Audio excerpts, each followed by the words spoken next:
Good morning and welcome to this session of the live coaching classes conducted by the Board of Studies of the Institute of Chartered Accountants of India. So, in the last session, we began our discussions on audit and auditors. Continuing it, so we actually saw qualifications and disqualifications. We also saw certain services the auditor should not be rendering, etc. And we touched first auditor appointment, I think, and subsequent auditors. But yet a long journey to make in that area. I have a lot of people saying good morning. Let me wish them. Ms. Janvi, Mr. Hitesh Jain, Ayush Agarwal is here. Mahadev Bharadwaj, thank you, sir. Somesh, Memon Rafiq Bhai has joined. Dhanupriya, Kusum Lata. I'm yet to see Pooja PS coming in. Okay, usually she is here with the greeting. Anyway, nice to have all of you here. And so, before I get into the topic for the day, there was a question raised by a student which came late, which I will now take on 144. See, 144 gives a set of services that the statutory auditor shall not offer. So, if the firm or the individual is a statutory auditor, such a firm or individual shall not directly or indirectly is given here. Either that person shall not do, nor his relative shall do directly. I mean, the relative should not be rendering this service. Okay? Or any other person connected or associated with such individual. Okay? Entity in which such individual has significant influence or control. These are. And entity whose name or trademark or brand. See, this guy is using a brand, let us say a network of brand. That same network, there may be another entity, a firm or a LLP or a private company who uses the same trademark. I don't want to give names here, but so obvious names are so obviously in your mind. I don't have to give the names. These names are well known. And so it's quite possible to trade on that. That's why it's called a trademark. So we conduct the statutory audit. We work under one brand, big brand. Okay, world level known brand. So we have another private company or an LLP has a similar name. Obviously, the client will think the same quality is available there and he'll come to that. But it cannot be done. If you want to do statutory, then you can't do these things. But if you think the other services are more lucrative for you, drop the statutory, give it to another fellow professional and move on with whatever you want to do. So prohibited or, see, these are not prohibited. If you are not the statutory auditor, you can do all this. You cannot do both together. That is the point. Obviously, why? Because of conflict of interest, independence, okay, etc. Therefore, they say this. It's very obvious and it's so. In fact, the Institute Code of Ethics is already there, where you are not supposed to engage yourself because it would lead to an independence issue, self-review issue, as in the case of internal audit, or more importantly, conflict of interest, because you might want to qualify the statutory audit. But since you've got a fantastic contract with them for management services or design and implementation of any financial information system, which is very lucrative, maybe that amount is funding your firm, then better not to keep arguing, agree with what he wants. Something like that. So these services are prohibited. Now, anything which is not here, you can be both. For example, the query raised by a student was whether a chartered accountant who is the statutory auditor, not the student, it is, I think, a question in the institute material only, study material only, which is chapter 10, you got an examples 19, which is an example given. Unfortunately, the example at the end sort of tapers off. There seems to be no conclusion there. That's why this gentleman would like to know whether the statutory auditor can also do GST audit. See, the example is given for 2018. Friends, 2018, you had the GST audit, 9C. It was a fantastic opportunity for all of us. So, and definitely to answer the question raised and to give you clarity, a statutory auditor can well be a GST auditor because he knows more about, see, he's done the audit. He knows, he has all the data. All he needs to do is collate it again in this format and certify. And it's not prohibited under 144. They have not included it. Similarly, while you are on GST audit, tax audit, you can. Tax audit. The statutory auditor can also be the tax auditor. In fact, the Form 3CD itself, the 3CA form, actually asks for the statutory auditor. But if the tax auditor is not the statutory auditor, you are supposed to mention who is the statutory auditor. Because ultimately, for that 1 year, the statutory auditor is the ultimate authority on that books of account. He is giving a overall clean sheet. Fellow can as well give a tax audit report also. So, GST audit, tax audit. Similarly, many government departments, many banks, etc., frequently they want certifications, right from net worth certificate to profitability for 3 years, whatever. So these certificates can also be given, but they are separate assignments. Okay, and they have to be done with the same amount of, shall we say, caution as you would conduct the main audit. You should have documentation. How did you form the opinion? You should have proof. Even certifications are important. But you can do that. If you are a statutory auditor, you can also do certifications. Nothing wrong in that. So these are not covered. But internal audit, no. The same firm or the same individual cannot, or any associated, any of these linked to people, nobody can be the internal auditor when you are the statutory auditor. Obviously, see, you are saying the internal audit is good as part of your COL. You yourself are doing it, you're saying you're okay. So that amounts to self-review, right? So you can't do that. Like that. If you really look at it, there's a lot of investment advisory services. Straight conflict, yeah. You're giving him advice on where to invest his funds, and then sometimes there might be some issues. So you might agree not to revalue the investments at market value and write off the loss because it's your recommendation, yeah. Okay, so don't do that. Even if this prohibition and 144 is not there, the institute has enough protection which prevents its members to do this. Members are always constantly advised not to do this, right? So we've seen all this. Moving on, I hope this question is clarified. So we saw the appointment of first auditors, then we saw appointment of subsequent auditor. So an auditor is appointed the first auditor is appointed by the board, or in the failure of the board members, non-government company. Government company, CAG, failure by CAG board, failure by board members. You saw this, right? And then within the next. Okay. Now there's a little confusion here within 60 days, but it's only when the board does not appoint within 30 days, 60 days will. Beautiful.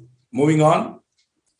Subsequent auditors, obviously, so that first auditor will hold office only for 1 year. For a government company, he will automatically have to be reappointed from the second year onwards. CAG has to do it.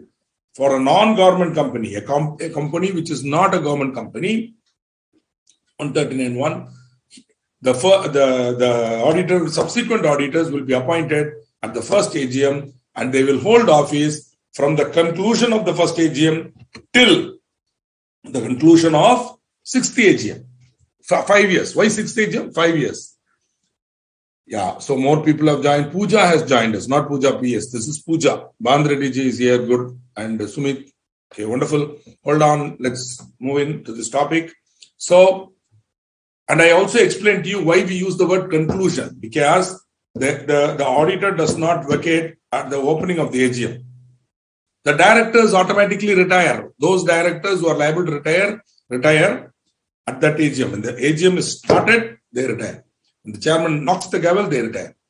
But auditor holds on, because the post of an auditor can never become vacant. You don't appoint, he will continue. You don't appoint somebody else, the members don't appoint somebody else, or they don't expressly say not him, okay, then the auditor will be automatically reappointed. He will continue, okay. The auditor's post cannot be vacant. You will see that a little later. That is why he will hold office till the conclusion of the first AGM, till the conclusion of the 6th AGM. So, first year over, 2, 3, 4, 5, 6, 5 years. 6th AGM till the conclusion. Then again, suppose we will be seeing the cooling period. When I come to that, I'll tell you. Okay, I'll tell you about that. Right. So we already saw. See, one frequently tested type of question is government company. That is why I already introduced you to the concept of government company when a company would be a government company, etc., etc. Remember, subsidiary of a government company is a government company. Don't forget that. They might catch you there. It might be that 51% or more of your company is held by a government company. Then this company, the subsidiary, also becomes a government company. Be careful. Government company auditor appointment is different. Later on, in final syllabus, the topic itself will be covered. As somebody rightly pointed out, the section was, the definition section is here. I'm sorry. The 247, subsection 47 definition. Somebody rightly pointed out. I think, I don't know, one of you pointed out. Ayush Agarwal, I'm sure, or somebody else. Sorry, I'm getting the name wrong. Could be wrong. Okay, moving on. We have already seen the duration of appointment and when it is to be done and all. Now, some procedure, a procedural aspect. Before appointment, the following shall be appointed obtained from the auditor by the company. Who will do this? Usually the company secretary come here. He has to do this. If he doesn't do it, the directors have to do it. Okay, right. Before appointment, the following shall be obtained from the auditor. A written consent. Very important.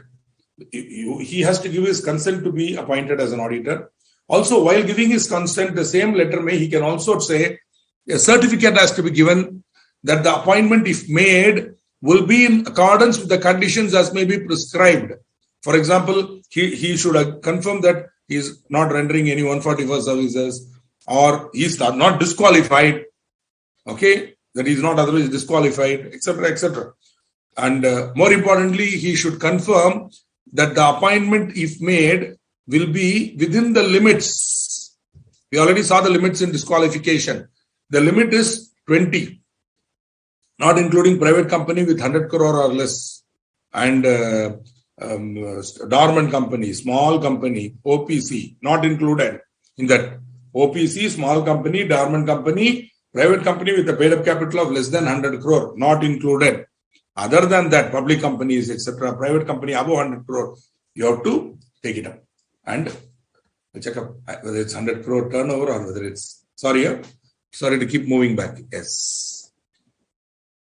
Private company with a paid up share capital less than 100 crores. Paid up share capital less than 100 crores, which is almost all. 100 crore paid up capital, private company. By then, this fellow should have already become a listed company or a public company. Why is he even a private company? Maybe. There are, for your information, the Hyundai Motors India Limited, HMIL, is now HMIPL. They converted themselves back to a private company. They are not listed. The Hyundai Motors, who manufactures Hyundai, the cars, Hyundai motor cars, they are a private company. They are fully funded from Korea. And they don't have to take one pie from the Indian share market. So they are saying as well, I'll be a private company and not go through all these hassles. So in that case, they won't come in this category. They'll be included in 20, right? Paid up capital much more than 100 crore. Okay, obviously. Now,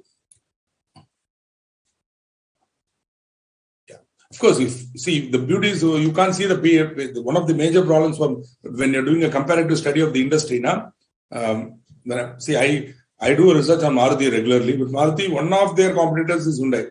Okay, you got Tata also, Tata Motors can do, but then business segment you won't get. See, Tata Motors doesn't give car as a separate business segment. Automotive segment is one complete segment, including trucks. Everything is in one business segment. That's how they classify it that way. The entire automobile sector is one sector for them. Trucks, everything is included in that. Car, all are included in that. Okay. So for an analyst like me, when you're doing fundamental analysis for investment, these things don't help. So Hyundai Motors records, we have to go to MCA, you have to get it from there because they would have filed it and we can get it from there. Anyway, moving on. So, as I told you, he should confirm that the limit is not violated. So, the limit is 20 companies per partner. Suppose you are an individual, 20. Partner, a firm, each partner gets 20. So, a firm with 3 partners will have 20 into 360 audits in this category. Again, sublimit. One partner cannot do more than 20. It's not as if A has a surplus, you can push it to B and say, hey, look here, A is having only 5 audits. So these remaining 15, I will add it to B and B can sign. Okay, if not that way. See, our firm has 6 partners. I do the maximum number of audits, but there's a limit of 20. So what to do? So I conduct the audit and I ask somebody else to sign that. So the or else he has to come and do it. Some of them are having other activities and all. What to do? So I have to take that responsibility and do it. I don't know if it's right or wrong, but I'm doing it. Right? Anyway, I'm sharing some of these things with you in good faith. So no problem. The limits are, it happens, but then responsibility and liabilities for the guy who's signing it. Okay? Responsibility. The other person is my father, so obviously he's too old. He's 87 years old. So I do it. And he'll review it once. After I finish the audit, I'll sit with him for about half an hour or 1 hour when he will ask. But 87-year-old man, Buddha hai na, but still he will ask one question. One question, and that one question is we have to go back and ask. That type of a sharply he will look at it and ask, have you seen this? Just see the balance sheet. He'll look through the balance sheet and P&L, then suddenly he'll see the annexures, he'll see the notes. Then he will suddenly ask one question. What is this? And where is it? What was the reason for this? Find out. Major maintenance, what happened? That's all. So capitalization issue would be there. Something would be there. Anyway, so what I'm trying to say, see, age for a chartered accountant is only a number. Because in fact, like old wine, we'll become better and better as we become older and older. And this is one advantage of this. Most other engineers and all, they have to retire compulsorily at 60 because they have a job. But you and I, even if you're in a job at 55, you can get out of the job and start a practice, which can go on till you're 80. That is one great advantage for CA. There's no age limit for us, right? Good. So he has to confirm that the audits will be within the limit prescribed. After the appointment, okay, when is the appointment? The appointment is at the general meeting, AGM. So after that, after the appointment, the company shall inform the auditor of his or its appointment, one formal letter or mail. Nowadays, it's a mail. In those days, it used to be a letter. Now, there is no need. It's a mail sent to his mail ID. And ideally, you should ask him to confirm his official mail ID when you are appointing him. In the first mail itself, you should say, kindly share the mail IDs with us. So that should go into the auditor database. Who is the partner, his mail ID and number, who is the manager in charge, then that's enough. Two more people who are, in case of absence of these 2 guys, 1 more guy. Article clerks, I don't think you need to keep, as they may be shifting them. But one SPOC should be there, a single point of contact. We already, in my firm, whenever we take up an audit, we give them as one SPOC, a single point of contact for that audit, who will take care. Okay. Other than, it won't be, either it will be for bigger audits, it will be my senior managers, or else somebody who will be there, but who will be the SPOC for that audit.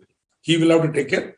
In case it's beyond his say paycheck, then he will escalate it to his boss, who will then escalate it to me till it comes to me. The whole process will take about 24 hours for escalation, with the right of the CFO and the directors at any time to call me. Anytime. They can call me, but other than CFO, if they want to bring anything to my attention, it comes through the hierarchy. Because sometimes, it can be resolved at that level itself, easily. So the clients also know, CFOs themselves know. They don't trouble me. They go to the SPOC and they finish the work. In case not possible, or if the SPOC says, no, sorry, this cannot be done, you puche, then it comes to me. Then he has that fellow is telling like this, what is the provision? Yesterday we had an issue where, I'm sure you studied acceptance of deposits now. So there was an issue where somebody wanted to borrow money and then lend it to the company.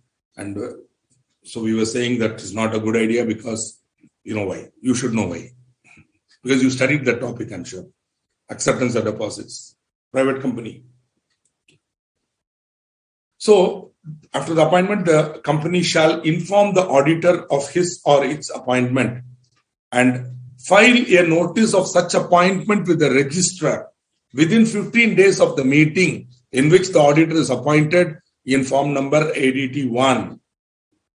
Actually, the MCA keeps track of number of audits. Now it's all digital. So they know whether any partner has exceeded or any firm or individual has exceeded their maximum ceiling. Okay. So the company has to file a notice, not the auditor. The company has to file, informing the registrar that so-and-so has been appointed as a auditor. Within 15 days of the meeting, the form number is ADT1. ADT1. Now, the word, it's part of the definitional section. The word appointment includes the reappointment also. So, wherever they use the word appointment, you can substitute it with reappointment. So, before reappointment, the following shall be obtained. After the reappointment, the company shall. That's all. You got to substitute the words. Because appointment, whatever provision applies to appointment, equally applies to reappointment also. Right? Fantastic. So, what if a person is CA and partner in his own company? Can he act as auditor in another company? Partner in his own company. What do you mean by own company? Seriously. Are you meaning a firm, chartered accountant firm? And a partner in his own. It's non-business, non-auditing firm. Is it some other firm? Business firm. He's a partner. Huh? He has to get permission from the institute, and his full-time practice status will be. See, one important point, he cannot be a statutory auditor because he's a partner in another firm. He has to get permission from the institute if it's not a CA firm. But if he's a partner in one more CA firm, can he act as auditor in another company? Hey, question little not clear, Kiranji. You'll have to help me out there. See, just ensure that he is not violating any of these rules.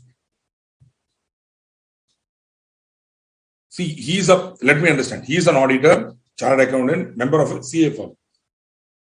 I don't know. Seriously, not clear, Kiran. Give me more clarity. I will definitely answer you. Conditions which are given in section 177 regarding public companies to constitute audit committee. I'll come to that. Again, Kiran, you're jumping the gun. See, the problem is you're all reading the study material before you come here. I'm so happy for that. But then I have not taught it yet. So when you come there, we will. Okay. Good morning, Akshay. Sir, maximum period of holding. What? Holding. Maximum period of appointment, 5. No, we'll come to that. For a firm, the maximum period of audit appointment is 5 years. I'm sorry, 5 plus 5, 10 years.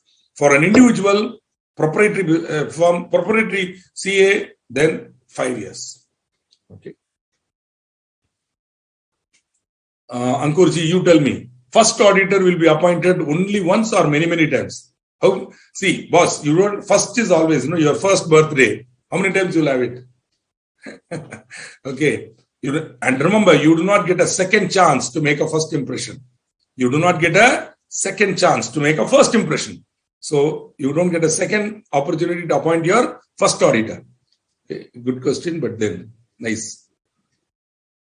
In case the firm, one of the partner is relative of other partner, and such partner is holding securities of face value less than 1 lakh, will it disqualify to audit by the firm? Sir, does we have any? Yeah, it will disqualify. The partner also cannot hold. Because one relative, but then it's not a relative, it's another partner there holding. Okay, because, see, actually, the section talks about auditor, but here the firm is the auditor, right? It's not the individual partner. The firm is a good question, actually interesting question. But my gut feeling is that, though there is no clarity here, in my humble view, let us see. A person who or his relative or partner. So the exception is for relative. You asked a very confusing question. Is he a relative or a partner? Both. Very nice. So Mahesh, excellent question. To give my answer. You have got a very good point here. His partner is a relative holding less than 1 lakh. Co-relative as a relative exempted. Agreed. But he's also a partner. For partner, there is no exemption. So if he is both, then the partner disqualification will apply. Got it? Is what I feel. This is a very nice question here. little nice, interesting question. But my answer is it will be disqualifying because, yeah, as a relative, no. But if he's also a partner, you are putting one of the partner is relative of other partner. So partner is covered in this disqualification. That is a nice question, but very interesting. See, this is the type of question you should get in the exam. Beautiful question. Makes you think and makes you also apply the provision. So I hope, Someshi, you got the answer. Okay. Some of you, if you give an answer, even if you don't agree, at least you can confirm got the answer or something like that. But Somesh, seriously, he is disqualified. The board of directors has to inform the auditor. Yes, correct. The board will have to inform the auditor, but usually they will delegate it to the company secretary. But of course, one director has to sign. It has to come from one of the directors. Board of directors, they will inform him only once. Your Ankur's question is making me think many ways, but I will not tell some things that come to my mind. There can be only one first yeah. After that, everything is not. Okay.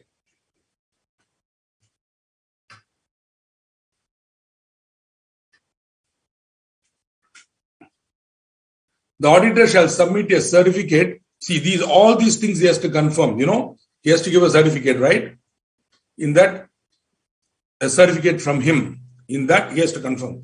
The individual is eligible for, or the firm, as the case may be, is eligible for appointment and not disqualified under the Act and the rules, including 20. See, the disqualification will include 20 also.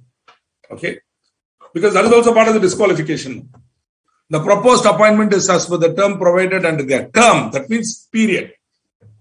The proposed appointment is within the limits laid down by or under the, or maybe if they mean terms provided under the Act, I don't know. Because these fellows English, awful. I cannot countenance some of the grammatical and usage errors that these fellows make. Unfortunately, the people who drafted the Companies Act, English is possibly not a language with which they are comfortable. So that is the problem. The proposed appointment is within the limits laid down by or under the authority. See, so again you have to confirm it that it is within the limits. Then if there are any proceedings against the auditor or audit firm or any partner of the audit firm pending with respect to professional matters of conduct, is true and correct. So if any pending, sometimes disciplinary proceedings may be there.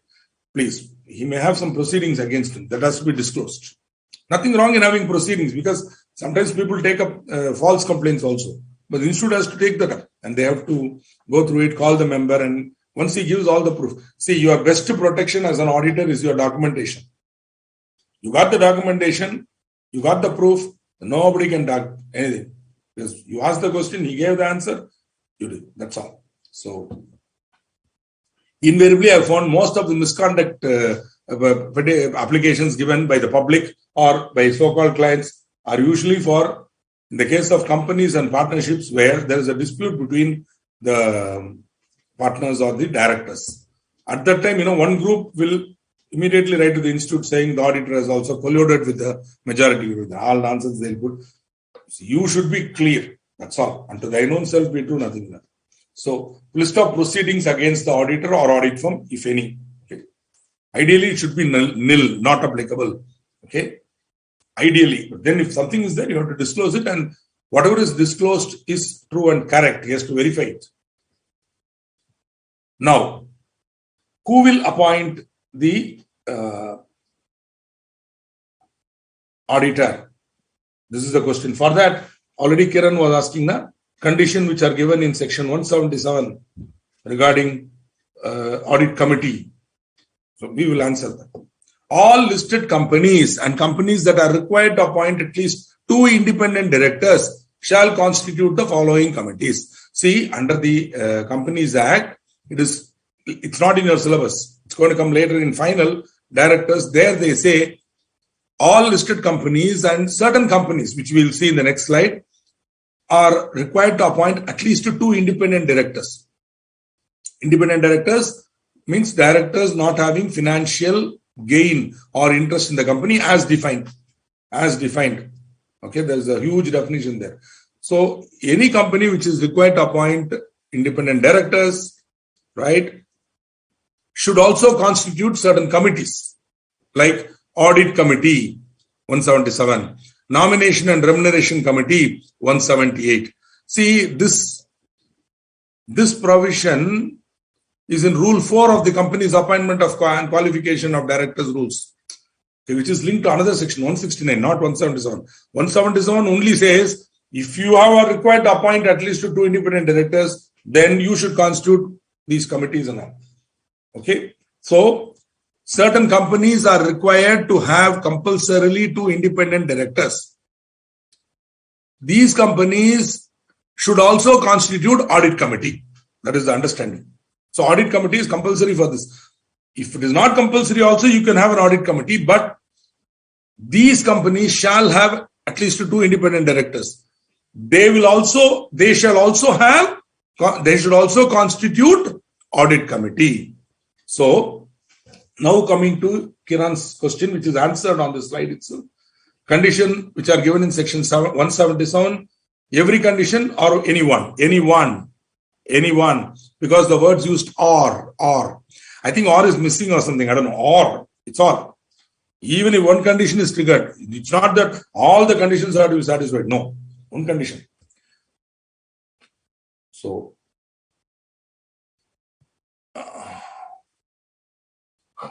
see, if just a matter of interest for me, in case I've answered a question and you got your answer, just confirm that got it, or once I see that, feel happy. Circle closed. Okay, so listed companies compulsory should have 2 independent directors, at least, in fact, 1/3 of the board should be independent directors. That is the rule there. 1/3 of the board, or at least 2. At least 2 independent directors should, because if there are, you can't have less than 2 or 1/3. Okay. Anyway, don't worry, that is not in your syllabus. Why we are linking it here? Only because you should know that where a company is required to appoint at least 2 independent directors, they shall constitute an audit committee. Okay. In addition to listed companies, these companies also covered. Which are they? All public companies with a public. Bhai sahab, please up note kar dijiye. Public. So by private not covered. Public companies with a paid up capital of 10 crore rupees or more. Paid up capital 10 crore rupees or more, right? See, the whole point of an audit committee is to serve as some kind of a warning system within the organization, as some kind of a conscience keeper within the board. See, remember, these audit committee walas are again members of the board only. They are committee of the board only. It's not some God is suddenly jumping from the sky and being in the audit committee. The chairman of the audit committee is a director on the board. Okay, he has now become chairman of the audit committee. So they suffer from the same problems. My complaint about Satyam always is they had such a huge board. That was all after SOX. They had all independent directors and all on the board. And when Ramalinga Raju was trying to merge Metas, see, the whole point was he had siphoned funds out of Satyam and put it in his infrastructure and construction company buying land. That was the basic issue. In order to cover that up and to maintain his profitability figures with the investors, he sort of boosted. It's a complicated story, a very interesting story. But the point is, so finally what happened now? All the money that he took out was in Metas only. Metas Infra and Metas Construction. So this fellow thought, hey, why not just simply merge these 2 fellows in and then my value will again come back. That's what he thought. But the share market thought otherwise. That was the first sign that something is wrong with Satyam. Because the whole merger was proposed was not at all good. And there were a lot of issues and the market immediately reacted. Satyam share dropped. Market reacts immediately. The minute this proposal came out. Because market realized that something is wrong here.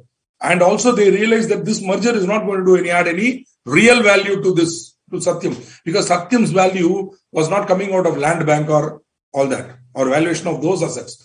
It was coming out of the valuation of their business, which is a fantastic business, which is why when Tech Mahindra took it over, they got good value. But our man had already boosted the profits. See, one side he is siphoning. Another side he is boosting profits to ensure that whatever he is boosting out here through vouchers and all, it will reduce the profit, right? So he is boosting profits. All nonsense was done. Why I am giving this elaborate story to you? Point here is independent directors were sitting on the board of Satyam. They could have objected at the board meeting when the proposed merger came up. They did not. They went on to agree. The matter came through. So what were they doing? What were these independent directors doing on that board? Shame. Then subsequently the market reacted and major market players wrote white papers and blogs where they said this is not good. Then these fellows wake up and they resign and all that. I think that's shame. See, whoever were there, you can check up. It's all public information. Whoever it is, maybe a Stanford professor or a Harvard professor, yeah, it doesn't matter. So you simply came to that meeting, ate cashew nut and went off. And you didn't do your job, right? So this is the point. Okay. So that's my view on independent directors. Again, my independent view, not to be confused with the institute view. I mean, ultimately, even see who will not agree with this. You failed in your duty, you will be punished, including chartered accountant. Suppose a chartered accountant does not do his job not to his conscience. We have standards of auditing, we have accounting standards. See, when such obvious things are all you're going to do. But there's a possibility somewhere that I might have one opinion, and so there, my opinion, there I cannot be touched. I honestly believe that this is the correct view. And that is because I am holding this view based on these sections and all. Especially in taxation, yeah.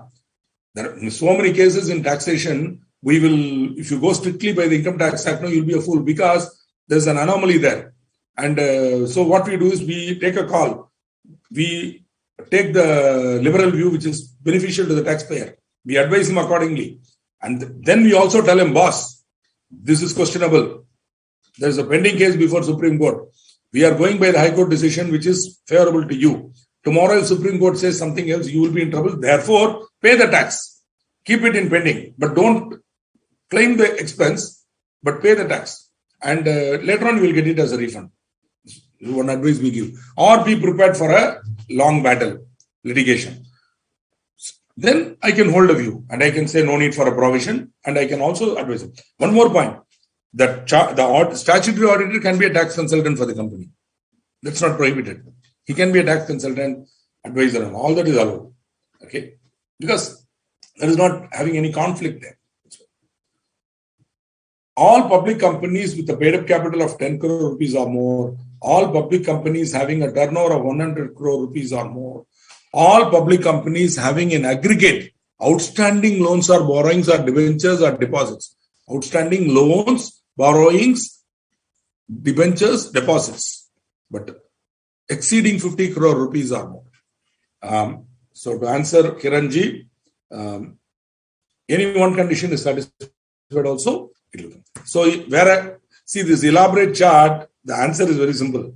Where you have to have an audit committee, the audit committee is the competent authority. Where the company is not required to constitute an audit committee, the board of directors is the competent authority. Now that competent authority shall take into consideration the qualifications, experience of the individual, and whether such qualifications are commensurate with the size and requirements of the company. It shall have regard to any order pending or proceeding relating to, it shall have regard to any order or relating to professional matters of conduct against the proposed auditor or any competent authority. Suppose he has been found to be guilty of professional misconduct, that should be considered. See, tomorrow, if a person is appointed as an auditor who has already gone up before the disciplinary committee 2 times, and maybe if he escaped by a hair's breadth or there was no debarring, was warned and sent, all that should be kept. And so tomorrow when something goes wrong in this company, how did he appoint the auditor? The audit committee should inform how they knew that he was having disciplinary action against him or something has happened. If still they wanted to appoint him. Why? All this should be documented by the audit committee. It's not simply a matter of we saw everything. You should document it. At that audit committee meeting, there should be a document saying appointment of auditor was taken up.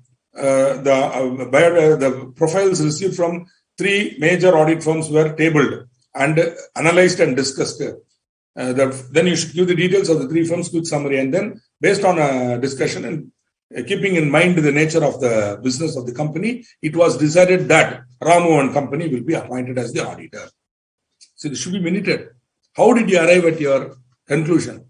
So you can't simply say Ramu and company is my well-known friend, therefore I'm going to give it to him.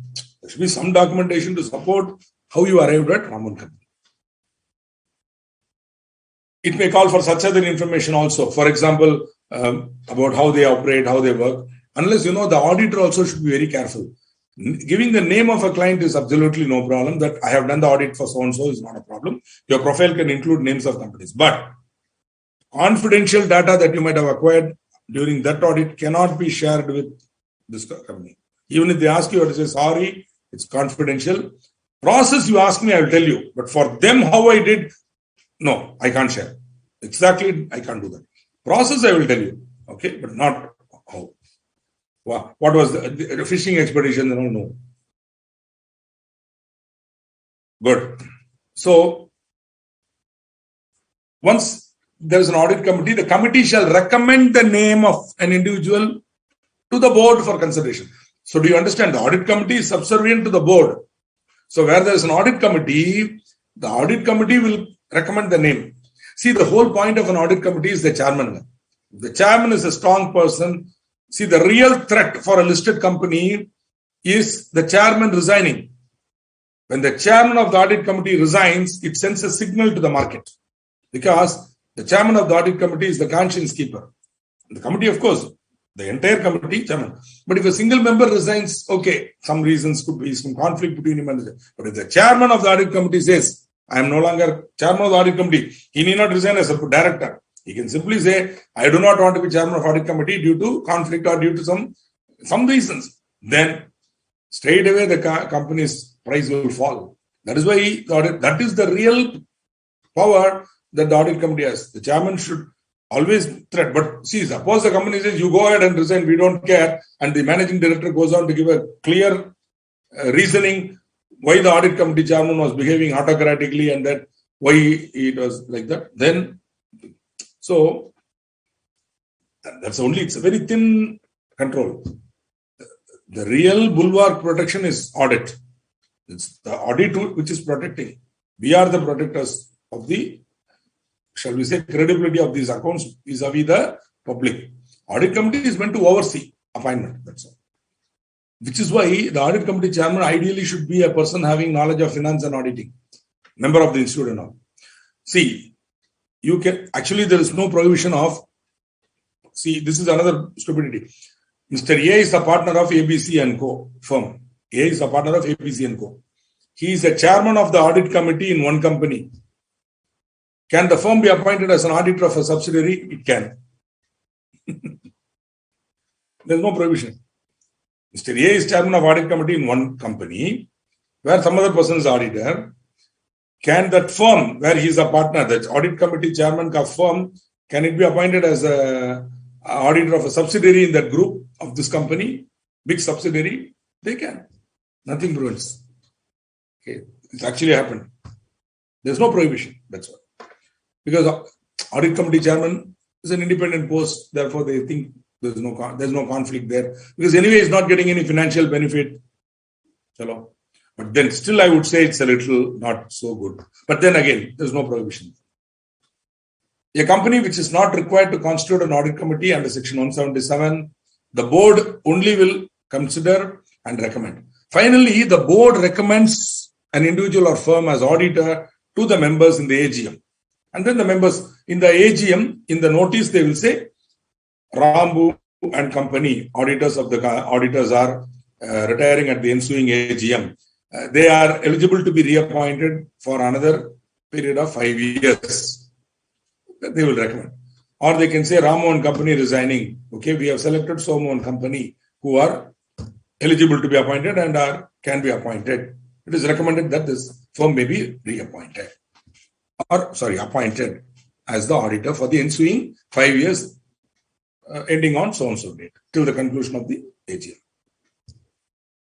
I'm giving you these wordings and all because in those days, secretarial practice was part of your syllabus, drafting of resolutions and all. Now it's not there. They don't ask you to draft. Even in final, In those days, it used to be corporate laws and secretarial practice, CLSP. Now, and then it became corporate and allied laws. Now it's, I think, called corporate and economic laws. Okay. Before we get into NFRA, let me look at these questions. Certificate is submitted and then auditor was accused. He can continue because it's not a disqualification, right? Being accused is not a disqualification. But ideally, what he should do is inform all the clients. Okay. This will become an issue only when he is to be reappointed. Again, this is not a ground for disqualification. This is only a ground for the audit committee to keep track of. That's all. Having proceedings against the person is not a disqualification. Only if he has been convicted. That too, fraud and all. Once a company appointed, so my side, there's nothing. If it's accused, then he can, but he may want to inform the audit committee. It's up to him. There's no compulsion. You can keep quiet because the proceedings may become infructuous. Yeah, it may be dropped. It may be a cantankerous fellow accusing. So we should always keep both sides in mind. We should not automatically think every person against whom a proceeding is happening against him for professional matters is automatically a bad person. There could be somebody innocently being accused. I was once innocently accused, not in the institute, in another social body. I had all the documents and proofs and I sent it to the national body and I said, look here. And then I also said, reveal the name, because it was an anonymous petition. I said, reveal the name of the person. Not anonymous, they knew, but they were not revealing it to me. So I said, reveal the name of the person because I want to take action against him in the court for defamation, for damages. I will sue him. Then finally the national body came to me and said, they begged me. They said, Srikanth sir, don't take this up beyond this. We apologize. We apologize that we even brought it up to you, but sorry enough. Boss, when matters of reputation are involved, there are no half measures. Okay. Caesar's wife should be above dispute. There should be nothing. Okay. She should. That's what Caesar said to Calpurnia, his own wife. Okay. Caesar's wife shall be above reproach. This is a philosophy of life that, a chartered accountant should adopt. It's not only enough if you're ethical. You should be seen to be ethical. Once a company appointed the auditor, after the relatives didn't know about auditor, and once a company appointed the auditor, after that relatives didn't know about auditor, and he holds share more than 1 lakh, whether it's qualified as good question. That is, the question is not about relative holding, about knowledge. See, at the time of appointment, the company should take the care to take names of relatives and all. I mean, your case is very, very practical in that. That is, fellow never knew about the fact that the relative does not know. Auditor, does he know that relative is holding? Auditor, does he know that that person is a relative? Okay, whatever. It's a knowledge issue. So it's a very factual question. Factual question. The facts of the case, as you have stated, are Mr. A is the auditor, appointed as the auditor. At the time of appointment, a relative is holding shares more than 1 lakh. Neither the auditor nor the relative aware that the auditor is the auditor, which is a little too much. That is where your facts are shaking. Because how a relative will not know that so-and-so is the auditor of the company where he is holding shares? Yeah. Okay. Either relative, but maybe the relative has not informed the auditor. Agreed. Auditor is not aware that he is holding. No. The auditor should ensure that he is going through. Boss, you are the auditor. You will not go through the members list, is it? And there you will not see your own relative is holding, is it? I mean, seriously, that either if you know such complicated facts, Surya ji, they become shaky after some time. It's not believable. But assuming all that, I'll give the answer. Assuming that he is not aware, such a buddhu, that he doesn't even know that his own relative is holding 1 lakh shares above in that company, and such a fellow is going to become auditor, let us assume. Then, the minute the auditor comes to know about it, he has to inform the company and get out of the assignment. Or that is why they have given him 60 days. So here only extra dimension I am giving is knowledge. So instead of date of acquisition of the share, I will say date of knowledge. But it's a big question of fact. Because your 60 days began, the auditor's 60 days began when that person obtained the shares. You are saying it's without your knowledge, you have to prove it. If you are saying it is without your knowledge, you have to prove it. That is not assumed. That cannot be assumed. It will be presumed that you had knowledge, which means you are violating that. Okay? Very complicated, not complicated, very factual question. The question asked by Surya is very factual. And factual questions need a little understanding. If such a situation is there, I would strongly say the auditor is not eligible to be. He should have recused himself from the audit and walked out. Failure to do so is definitely a violation. But if you are able to prove that you had no knowledge, then one day came when you had knowledge. Now, the day when you came to have knowledge, from that day within 60 days you have to resign or recuse. It's called recusing. Or ask that within the 60 days, ask that donkey relative to reduce the shareholding below 1 lakh. Something, yeah. Okay. If you ask a question, I have given an answer, but I'm not at all convinced about that fact that, the auditor is not aware of, whether auditor is not aware that that person is a relative also, I don't know. Some of these movies, the mother will come and tell the father, this is your son, like that. Like that, this fellow doesn't even know that he's a relative. Not able to digest that. Sorry. Being a hardcore chartered accountant with 30 years experience, sometimes some facts become a little unbelievable for us. Okay, moving on. Companies to which the NFRA rules are applicable. NFRA, we already saw the ugly face of this NFRA when we were speaking accounts. So these guys will poke their nose everywhere. So question, and you also know, we already saw companies with securities listed on any stock exchange in India, unlisted public companies with paid up capital greater than or equal to 500 crores, annual turnover 1,000 crores. We already saw this. Outstanding loans, debentures and deposits greater than or equal to 500 crores. Or, though the word or is not there, this is or. To answer Kiran's question before it comes, any one of these conditions is triggered, NFRA will become, you will come under the NFRA rules. Special companies, like we already saw this, already seen. Okay, when we studied accounts, we studied this in a different format. I showed you. Now we are saying it like this. Special companies, insurance and banking, companies referred by CG in special interest, central government in special interest. A body corporate outside India, which is a subsidiary or associate. Do you remember? We also put a condition as to volume also. Just go back and check. This is top. This slide was already taught in accounts. So, point is, if you are a body corporate other than a company governed by NFRA rules, so if you are not coming in this category, then this company shall inform the NFRA within 30 days of the commencement of the NFRA rules in a form NFRA 1. They should give the particulars of the auditor as on the date of commencement of the NFRA rules. Pooja PS is not here. I'm surprised. She's there. Sorry. Shri Guru Bhyo. Okay, you are asking something on NFRA 1, madam. What was that question? Can you, if you want to share again, you can. NFRA 1, that day you are asking. This is NFRA 1 is basically a form giving the particulars of the auditor to inform the NFRA within 30 days in case you are not a company coming under the NFRA. Suppose you are a company coming under the NFRA. Okay. Formed in India. So foreign companies not covered. 20 subsection 2 subsection 20 foreign company not covered.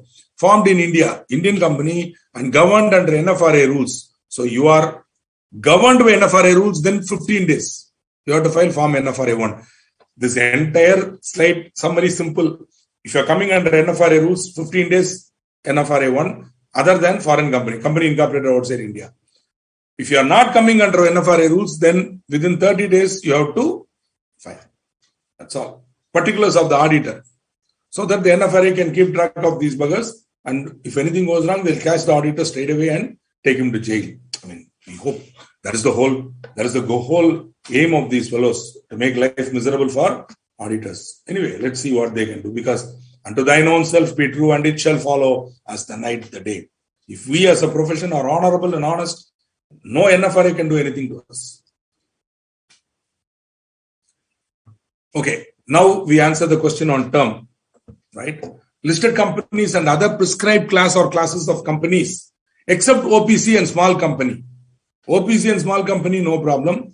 If in the prescribed class, okay, shall not, we are going to see that class, shall not appoint or reappoint an individual as auditor for more than one term of 5 consecutive years, and an audit firm as auditor for more than 2 terms of 5 consecutive years. So, individual auditor, 1 term.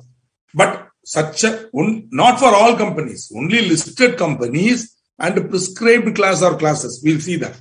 Only these companies should appoint for 5 years only. Okay. And 2 terms of 5 consecutive years. But appointment is appointment is for 5 years at a time. If you're an individual and the company comes under one of these categories, 5 years you have to stop. That's all. There's nothing. You will have a cooling period. Audit firm, another 5 years. Then after the 10th year, stop. This is the general rule. Please. Provided you are coming under this category. If you're not coming under this category, then for 5 years, you can be appointed however long you want. Individual, firm, enjoy. But if you're coming under this category, then on the expiry of individual, 1 term of 5 years over, cooling. Suppose one question somebody asked me, and at that time, I had not applied my mind. But I gave my answer. Again, what he was saying was, sir, suppose I resign at the end of the 4th year, can I be appointed for another 5 years? Individual, he says, I will, at the 4th year, can I be? No. After you are appointed, there will be a cooling period of 5 years. Once your 5 years or 10 years is over, then you cannot be appointed as a auditor of that company. We'll see that. Now, which are the prescribed classes of companies? Here also it is or. All these conditions are mutual. That is, they are not simultaneous. They are either or. So, listed companies are anyway covered. All unlisted public companies having paid up share capital of 10 crores or more. Unlisted public companies. All private limited companies having paid up share capital of 50 crore or more. We have 3 cases like this, 50 private companies. 22, actually the cooling period is coming to an end. We can again be reappointed. All private companies having paid up share capital of rupees 50 crore or more. See, the beauty is this doesn't in any way spoil the relationship. If the client wants you, they keep you. They say, okay, chalo sab, statutory auditor will get somebody. But everything else, Srikanth, you have to be there. The MD will call.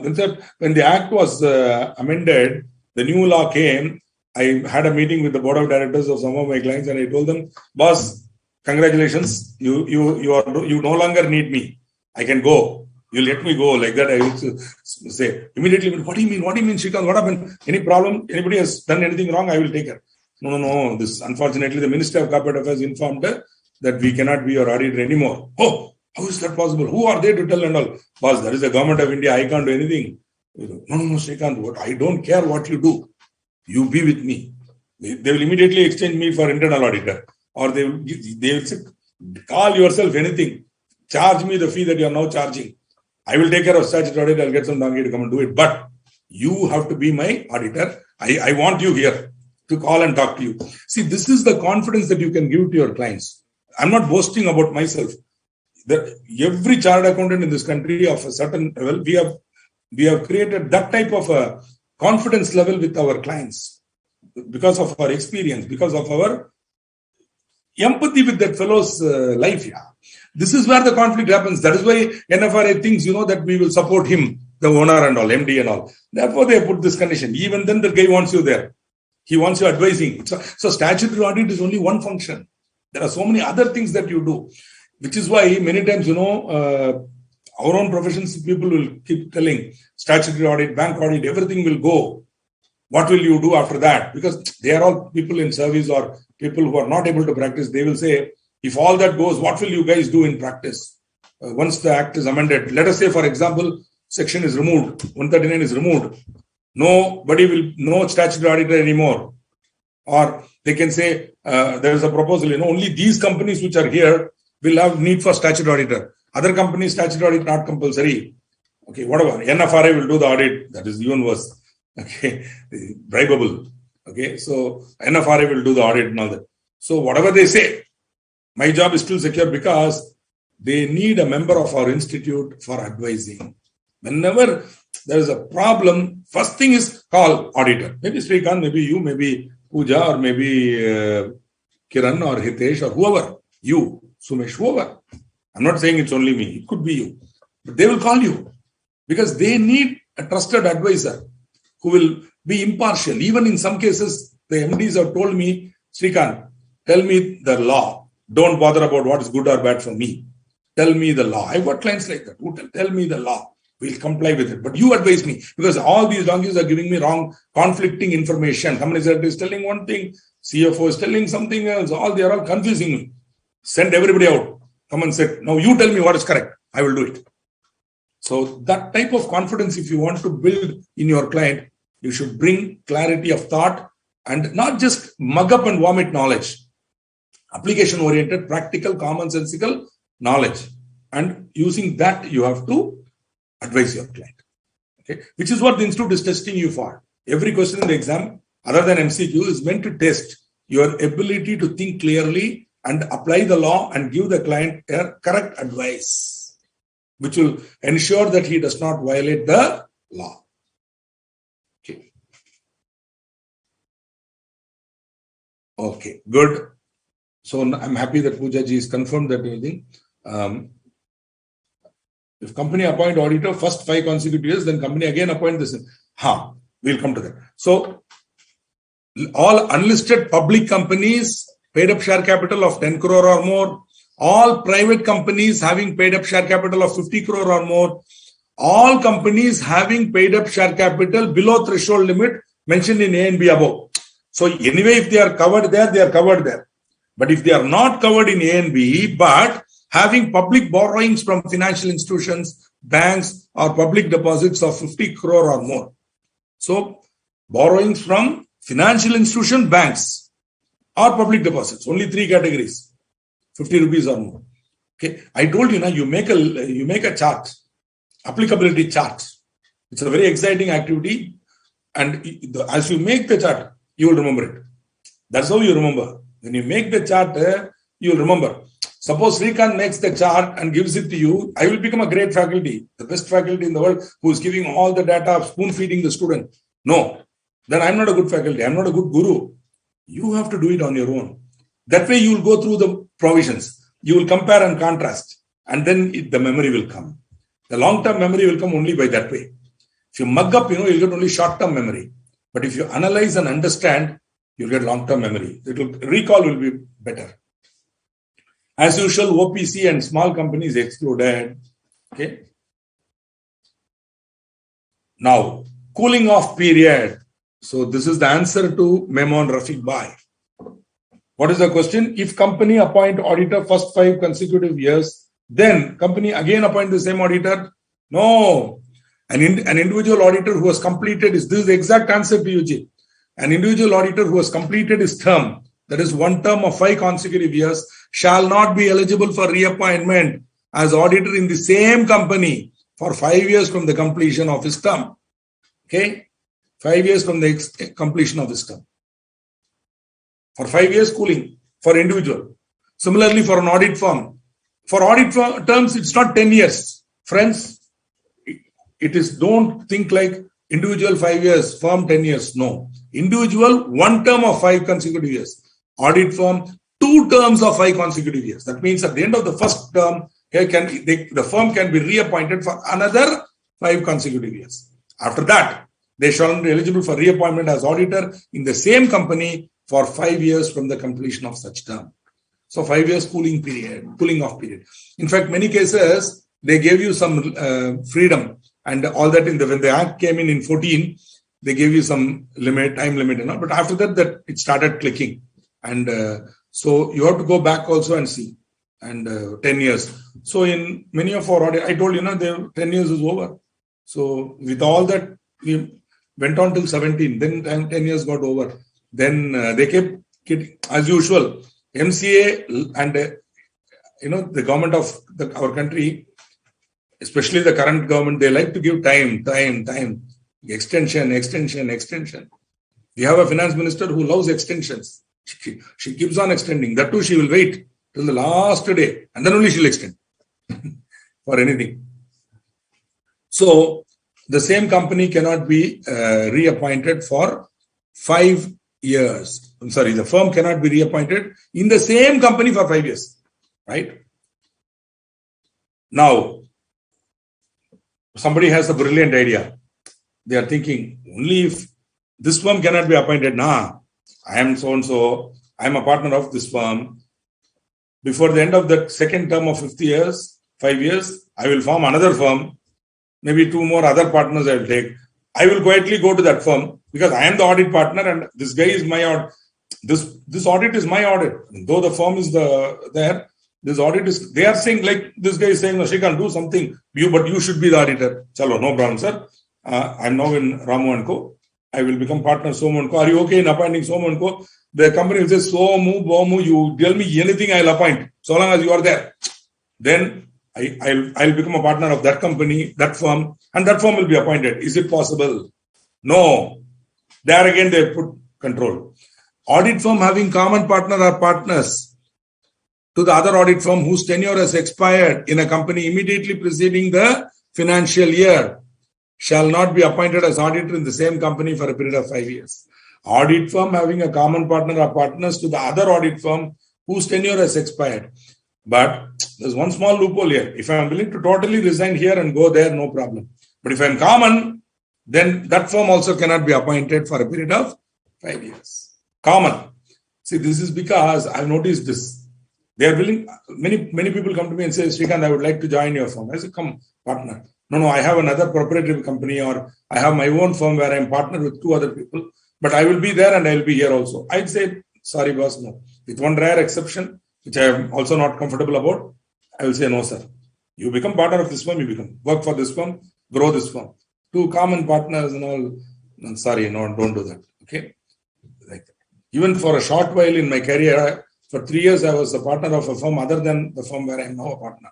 But at the time, I resigned here. And I went there. And I became a partner there. See, this common partner and all, I thought that I could revive that firm, bring it up, and then merge it with my firm again, all that. Okay, when you are young, you are ready to do many things. And I did many things when I was young, not just one thing. Okay, so even a common firm. See, here is an example to help you understand. Ram, Rahim, Robert, and Co. Okay. There was a, I think, movie, Shankar Salim Simon or something like that. Amitabh ka movie was there. Amitabh Bachchan movie where, he will triple role, where he will be all the 3 religions, brothers. They will separate when they, as usual, when they are just born, the babies will separate. One will be brought up as a Hindu, the other as a Christian, and the other as a Muslim brothers. But those days, these were typical stories that we used to watch. And so Ram, Rahim, Robert, and Co. is a firm of chartered accountants with 3 partners, Ram, Rahim, and Robert. Robert is a common partner in Robert Associates and LLP. Now, Ram, Rahim, and Robert & Co. was appointed as the auditor of the company, Rainbow Detergents Limited, for 2 consecutive periods of 5 years, right? So, from year 2016 to 2026. Now, the company wants to appoint Robert Associates as the auditor. Can they do so? Because of this unfortunate provision, they cannot. Okay. Sorry. See, 139.2 gives the cooling off period. This is the proviso to section 139.2. Whenever there's a proviso, on my slide, I would have removed the words provided that and all. Okay. But whereas in the instrument material, they will say, provided the proviso to so-and-so section says that, like that they will say. In mine, because I want to simplify it for you. Just the essence. So, as you can see, common partner is there, he cannot be appointed. He is also in Ram, Rahim, and Robert. He is in Robert Associates. So long as he is in Ram, Rahim, and Robert, he cannot be appointed. Got it? In the year of appointment, he should not be a partner in the firm which has expired, whose tenure has expired. Here, Ram, Rahib and Robert tenure. Tenure means period. Tenure means period. Period of appointment is called tenure. Okay. So, in fact, this is one good thing that the ministry has done. We'll come to it when I come to removal, you will understand. Once you are appointed for 5 years. Earlier, it was always 1 year, 1 year, 1 year. Every year you have to, sir, are you going to reappoint me? Just joking, but yeah. So the point here is, once that period of tenure is over, if another firm is there with common partners, that firm also cannot be appointed. Frequently asked question on this point. Okay, one more question. Here I am expecting answers from you. I'm looking forward to answers from you. So, Lemon & Company, Chartered Accountants, a limited liability partnership firm with CAM and N as partners. So, you see, these questions are taken from your Institute exam. These are sized answer questions. I'm just discussing them as part of the class. Okay, they're not original questions. Some questions are original. My own questions. Some are taken from the Institute sized answers. I mean the question paper. But I might have changed small changes and names and all. Lemon & Company, Chartered Accountants, a limited liability partnership firm with CAM and CAN as partners. LLP can be appointed as an auditor. We already saw that. Is the statutory auditor of listed company, Mrs. Big Limited. That is actually, I think, big one brand is there. Big Bazaar is there. Biani ka company. Mr. Kishore Biani. Big Limited for past 6 years as on 1/4/2021. Right? But I think Big is the brand, Big Bazaar, but I think they're called Pantaloon something. Unless I'm going to invest in a company, I don't bother to learn about it. But if I'm going to invest in a company, I will know everything about it, right? Entire horoscope, I will know. Right from MD, everybody I'll study it, fully study. Only then I'll invest or suggest for investment. So, Lemon & Company is statutory auditor of Big. Now, CAM is also a partner in another chartered accountant firm, Dew & Company, Chartered Accountants. So, CAM and N are partners in Lemon. CAM is a partner in Dew & Company. Now, up to how many years can Lemon & Company continue as statutory auditors of Big Limited? They have already been there for 6 years. So, obviously, they have completed one period of 5 years. Now, they are in the second term. So, on 1/4, they have completed 6 years. So, till how long can they be? What shall be the cooling period for Lemon & Company with respect to Mrs. Big Limited? Can I have answers, please? This is to test whether you have understood or not. Can I ask you to put up answers there? Yeah. Pooja is answering. I'll wait for some more answers. Can Dew & Company be appointed as statutory auditors of Big Limited and its another listed subsidiary, Dark Limited, during such cooling off period? I'm not going to give the answers now. I'm waiting for answers from our great friends here. Looking forward to it because this way we will know whether you have understood or not. Can Lemon & Company be appointed as internal auditor of Big Limited and its another listed company, Dark Limited? So, Big Limited has a subsidiary, listed subsidiary, okay, called, both are listed. Big is also listed, Dark is also listed. During the cooling off period, can Lemon & Company be appointed as internal auditor of Big and Dark? Beautiful. So, we have the answer for one. Lemon & Company can continue for another 4 years. Correct. Which means 21, so 22, 23, 24, 25. So, they can go on till, they can audit the accounts till 31/3/2025 March. So, 31/3/2025 books they can audit. And obviously, at the AGM for the year ended 31/3/2025, you can't appoint them again. Can you appoint... okay, let us see who else has answered correctly. 4 years remaining. Okay. Yeah. The cooling period is for 5 years. 2025 to so 25, yes. So 25 March is the last year. Now 26, 27, 28, 29, 30. So till 2030 March accounts they cannot. Once 30 March is audited by some other donkey, they can be appointed again. They can be reappointed. Cooling period will be over. Cooling period is for 5 years. Due and subsidiaries can't be appointed. Due and subsidiary. Due and company is the auditor. Can't be appointed as statutory auditors on virtue of having a common auditor. Friend, the question is, can due and company be appointed as statutory auditor of Big Limited and its another listed subsidiary? It's a double question. So, Pooja, first you have to answer. Can they be appointed as statutory auditors of Big Limited? Then, can they be appointed as statutory auditor of Dark Limited during the cooling period? So, many of you are giving the answer for 10 years of consecutive period, so can be continued till the 2025, no problem. The cooling period of Lemon and Company shall not be 5 conclusion of the beautiful. Hey, I want answer for 3 and 4. 3 and 4. Pooja is saying they cannot be appointed. Can't be appointed as statutory auditors. Yes. No, I'm waiting for an answer here. Some of you can put up the answer. I'm waiting for your answers because I can always give the answer, but I would like you to give. Ayush ji, I'm very happy that you're giving the answer for 3, but please note the point.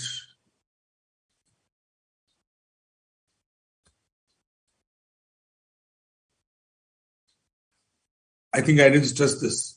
Audit firm having common partners in a company immediately present in financial year shall not be appointed as auditor of the same company. Same company. So, they can be appointed for subsidiary. Got it? Same company. In fact, Lemon and Company can be appointed for Dark as a statutory auditor. Because they cannot be appointed for Big. That's all. Dark they can be. Okay. In fact, our firm and another big firm, we both have a common audit group where we are auditors for one company, they'll be auditing another company because the managing director likes both of us. So, point here is once this thing came, we exchanged. I became subsidiary, he became main. Now, once the cooling period over, I became main, he became subsidiary, like that. So, whatever NFRA wants to do, we will see, boss. Again and again, I'm telling you, government cannot control us. This is the underlying core philosophy. My idea is not to defeat the law or make fun of the law. But I'm saying the law is sometimes an ass because it tries to control which it cannot control. Okay? So, what they should do is promote ethical behavior in the corporate boards. Because it is the MD and the board of directors who are doing the nonsense. And the NFRA or whoever, MCA, should continuously monitor the board conduct. And internally independent directors should be called up, audit, they should be asked to account for their activities. Then automatically the threat on the auditor is out. Because who is forcing him? No auditor will go to the company and say, boss, let us falsify our accounts. I will help you. Nobody will say that. It's because that guy is tempting him, only this poor fellow is getting tempted. So I'm saying go there and hit them first. Put such penalties on them that they will shiver and strengthen the audit. Give us more power. Okay, so that, I can control him. Instead, you make me weak and then keep further auditing me. And while giving him strength, the MDs of companies are they are having positional power. They are wealthy people. So that is the problem. Right? Anyway, this is a bigger thought. I'm just sharing with you. This is my view. To come back to the question, let us see. Ayush ji, got the point? Pooja PS, Big Limited, no, absolutely correct. In Big Limited, neither Lemon and Company can be reappointed nor Due and Company can be appointed. In Dark Limited, Lemon and Company can be appointed, Due also can be appointed. Due and Company cannot be appointed as auditor of Mrs. Big Limited as one partner in Due and Company. However, they can be appointed, correct, for the subsidiary Dark. Absolutely correct, Akash ji. Akash, you're going somewhere here, great. In Tamil, we say, Engiyo Pora. I don't know if you can understand it, but it's really great. Lemon and Company can be appointed. See, the clarity of the way you're writing, I like it. I wish other students also will look at the way he's giving, because you know what I'm saying? Akash Nil is not related to me in any way. Nor do I even know I've not seen his face also. But I'm looking at it from an examiner's point of view. When I'm correcting the papers, this type of an answer, immediately, chuck, I'll give marks straight away. Lemon and Company can be appointed as internal auditor of Big Limited and its subsidiary, Mrs. Dark Limited. Absolutely correct. Because there is no prohibition. See, after all, he is not a statutory auditor anymore. So now he can be appointed as internal auditor. Only during his pendency of his appointment, he cannot be an internal auditor. No, you told him he's not statutory, then at least give him the internal audit. Yeah. Nothing wrong. Boss, we also have to earn our livelihood, and boss, we have to eat, ma. You can't make us starve. Okay. Yes. In fact, due and company can also be appointed as internal auditor in the cooling period. Nothing wrong. 3A, not appointed as common partner, can appoint as another subsidiary. Correct, Sumesh. Absolutely correct. Subsidiaries, different companies, different, hence can have Lemon and Company. Yes, absolutely correct. So they are not controlling subsidiary appointments. So God save us from the MCA and the NFRA. Good. So I think you have now explored it. It's a good question asked in the exam. This is an examination question. So you have understood all the permutations and nominations. Now ABC is an audit firm having partners A, B and C. Okay, A and B and C are holding appointment 4, 6 and 10 companies. Provide the maximum number of audits remaining in the name of A, B and C. How many more audits can they have? I will wait for your answer. Currently, A, B and C are having 4, 6 and 10. It's a firm ABC and Co. So, for the firm as a whole, how many audits are remaining? Just a number crunch, yeah. Again, a question asked in the examination. I think RTP or exam question paper. I don't know.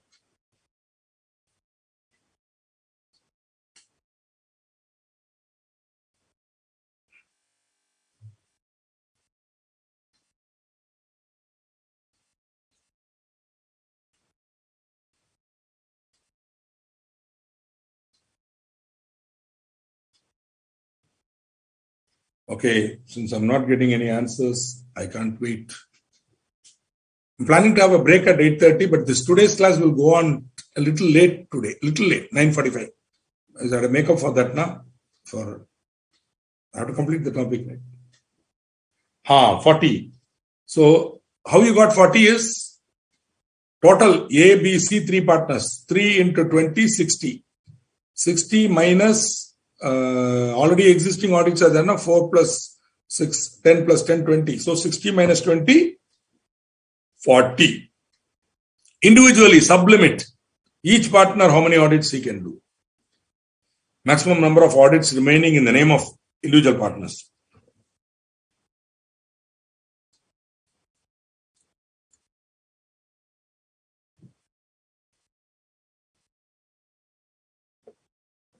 Correct. Pooja is giving correctly. 20. So each one you have to say 20 minus 20 minus 20. 20 minus 4, 16. 20 minus 6, 14. And 20 minus 10, 10. So, sorry, it's too easy, but ask in the exam. So, when you are asked questions like this, you have to thank God. Sometimes, even when to pray to God, you should know how to pray. Don't go to, Ganesh ji and stand before the temple shrine and pray. Ganesh ji, do something. I have to pass the exam. Please help me. Even Ganesh ji will be thinking, hey, come on, be more specific, man. Be smart.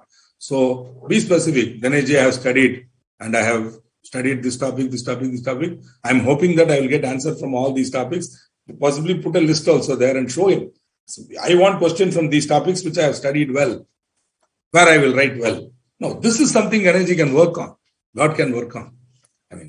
So I'm not trying to make fun of, obviously, I'm a very, very deeply religious person. I believe in God. Okay, I'm a Hanuman devotee. But the point here is, even God, you should not trouble him too much.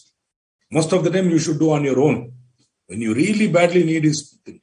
Of course, he is always with you. If you think, he only in temple God is there, I think something is wrong. God is everywhere. So definitely in the temple. Okay, but God is everywhere. Just call him, he'll come. Yatra Yogeshwara Krishno, Yatra Partho Dhanurdaraha, Tatra Sri Vijayo Bhudir, Dhruva Nitir Matir Mama. It's a famous sloka from not Vishnu Sahasranamam. It is from the Bhagavad Gita, included in Vishnu Sahasranamam as a chant at the end. Okay. Or if you are a Christian, then the 23rd Psalm is always with you. The Lord is my shepherd, I shall not want. Or if you are an Islamic brother, then the Walima is there. You can Bismillah or Rahman or Rahimi. You can definitely call his assistance in his name. When you call his assistance, he will come and help you. Okay? Sir, I am not believing in God, sir. I believe in myself. Then believe very strongly in yourself. But you are not God, but believe very strongly in yourself. And then that confidence, you should go. Then you should never be afraid because you believe in yourself, go and write. Fantastic. I know this particular part of the session I need not have told. Swati will get angry with me. But still, as a teacher, it is not enough if I only tell you about subject. Sometimes I have to do it. There's nothing wrong. Especially for an exam like CA, we feel afraid. Suddenly, you don't know what to do. Am I preparing well? Am I ready? That self-doubt will start coming. I can understand because I've been there, and I know what you are undergoing. Okay, so that is when your greatest calmness and support will come from a belief in a supreme being. Whoever it is, belief is more important. Okay.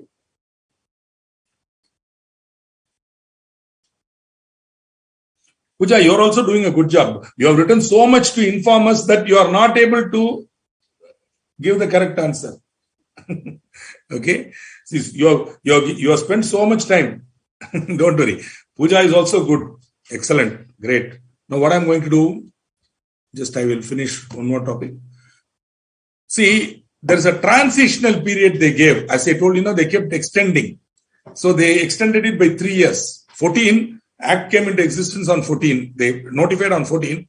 So 15, 16, 17, 3 years we got extension. Till 31/3/17, we got extension. Because the Act was notified 14. So 15 March itself, it should have come. 15 March, if you have already completed 10 years, I should have walked out. So we have to go back. So they said, no, don't worry. Because we all, come on here, even the companies were CIA, everybody started shouting. Already the auditor has come and we know him. Suddenly, if it will bring a new way, from where will I get a guy? Because some of the large companies, when you've done the audit for 3-4 years, you know it in and out. And you are able to, you don't have to waste your time asking the same questions again and again. Of course, you should also bring a degree of, you should not become self-complacent. That is, you have to build in methods by which you will recheck. But having said that, by and large, technology we know, business we know, documentation we know, process you know, you're already very familiar with the SAP or the VRP that they are using. We know so many things, it's so easy for us. Okay.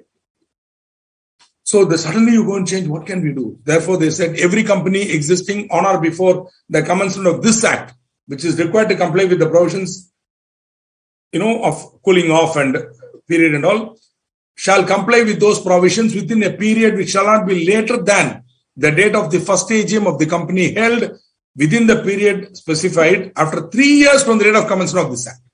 Within the period specified, that is 5 or 10 as the case may be, but that 5 or 10, it is now, you have to count it only from 17. So if they have already held office for, say, on 31/3/15, we have been auditor for more than 10 years. In fact, there are companies where we have been the auditor for 30 years. Okay, 25 years. Our firm is now going to complete 50 years. So 25 years, 30 years or no. So in those cases, obviously on 31/3/15, I would have completed 10. They said, no, you get another 3 years. So I go on and on 31/3/17, sorry, you have to, you have to put somebody else and cooling will start. After 3 years from the date of commencement of this Act.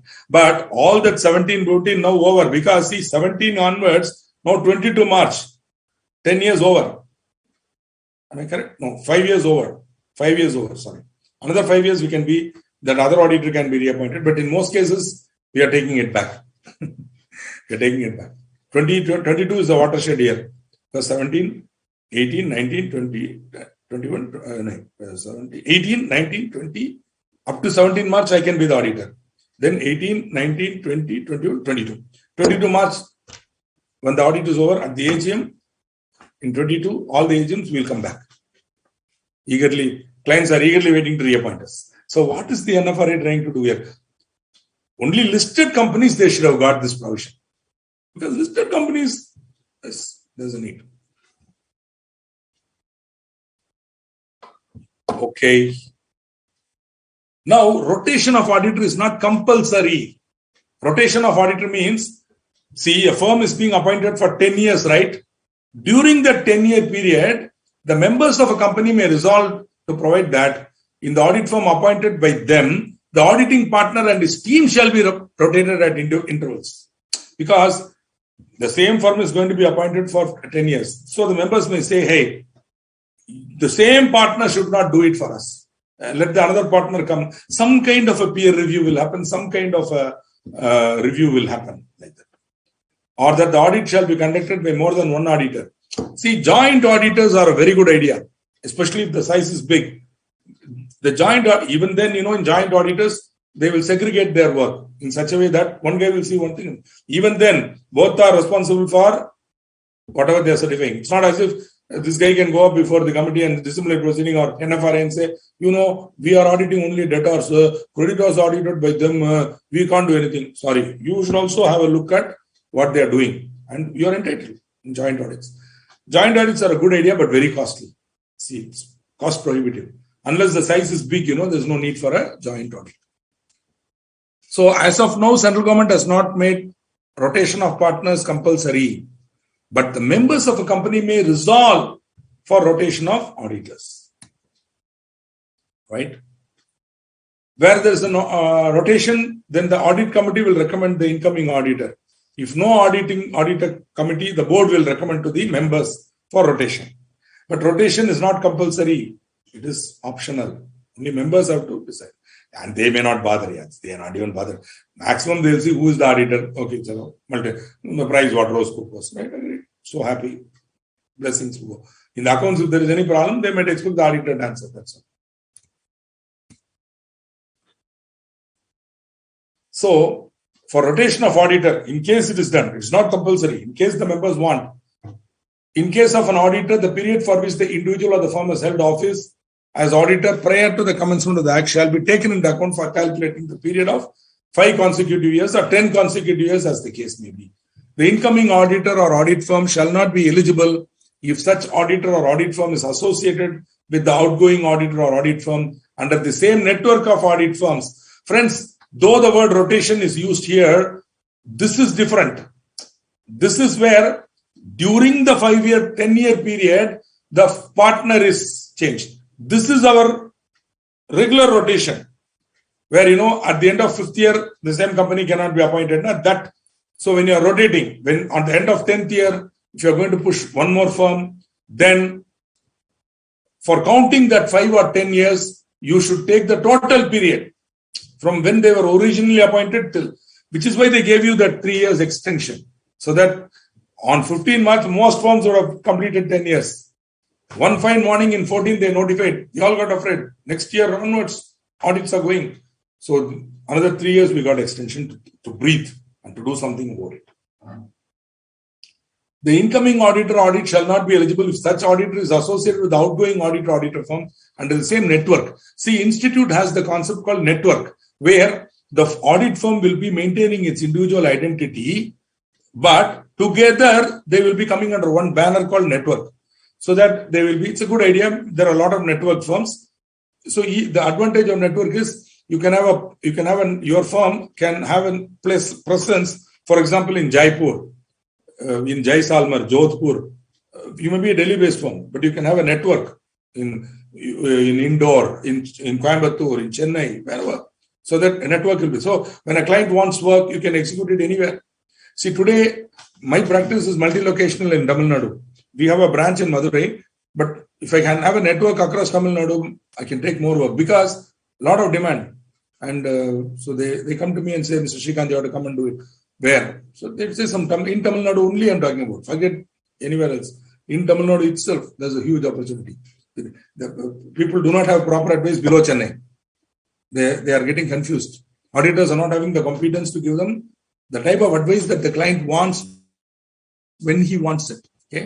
So some of them are very bookish. Some of them have not understood the provision at all, or some of them are, sorry to say, not the right approaches. So there's a huge demand there.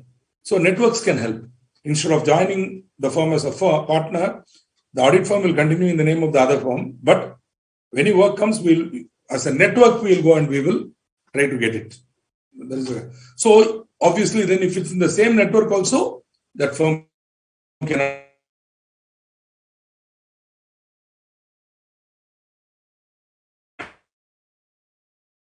be appointed. Okay. Oh shit. I think some problem with the internet connection. In case you are having some. Thank you, Mr. Akash, for that, Ranjan.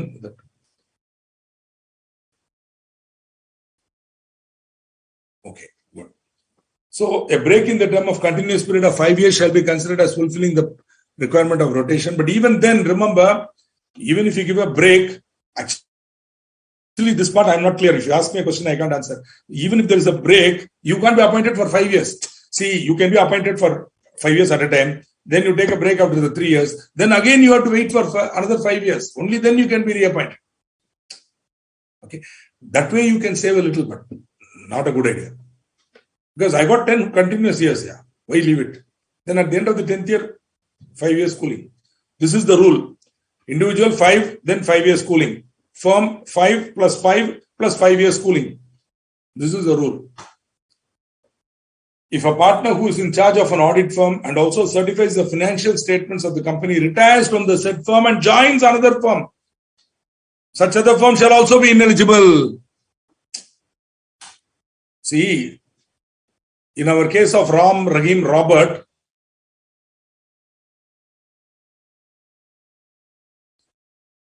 let us say that Mr. Robert is not a partner. Then he resigns from Ram, Rahim, Robert, retires, and then he goes to Robert and Associates. Even then, Robert and Associates cannot be appointed. Because Robert was there in Ram, Rahim, Robert. He then retires, joins another firm, Roberts and Associate. That firm also cannot be appointed. Cooling period will apply to them also. Okay, so we have now completed appointment as a topic. We have reached 8:37. I know you're all dying for a break. Cooling period is 5 years. Cooling period is only 5 years.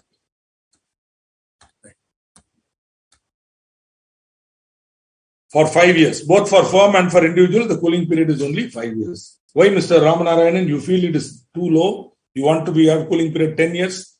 You want to totally destroy us as a profession? No. Maybe if you want to reduce it, I'll be happy to support you. Cooling period, just 3 years ka cooling period, then again. Let's work towards that. Wonderful. A small break for maximum 5 minutes. Okay, don't go away. We have to take up retirement, resignation, all that, removal. Exciting topics are ahead of us. Don't go away. So I'm looking forward to coming back after 5 to 10 minutes. Right? Sir, break. Ram, break.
Welcome back from a well-deserved break, and we will continue with the topic. We've seen appointments. Let me see if there are any questions. If not, I will proceed. No, there are no questions, so I shall proceed with my... Okay. Sir, what if an individual CA serves as a statutory auditor of a company for 5 years and after completion of his term joins a firm and the firm is appointed? That's a good question. Very interesting here. You guys are thinking very well. 1 second.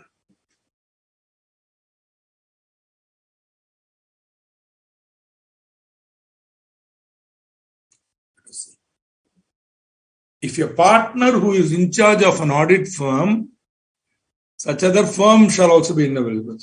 Your case is where an individual CA. Prabhas, often I feel this is an exception. That is, if an individual, it's a good point. If an individual CA is practicing in his own name, he is appointed as auditor of the company for 5 years.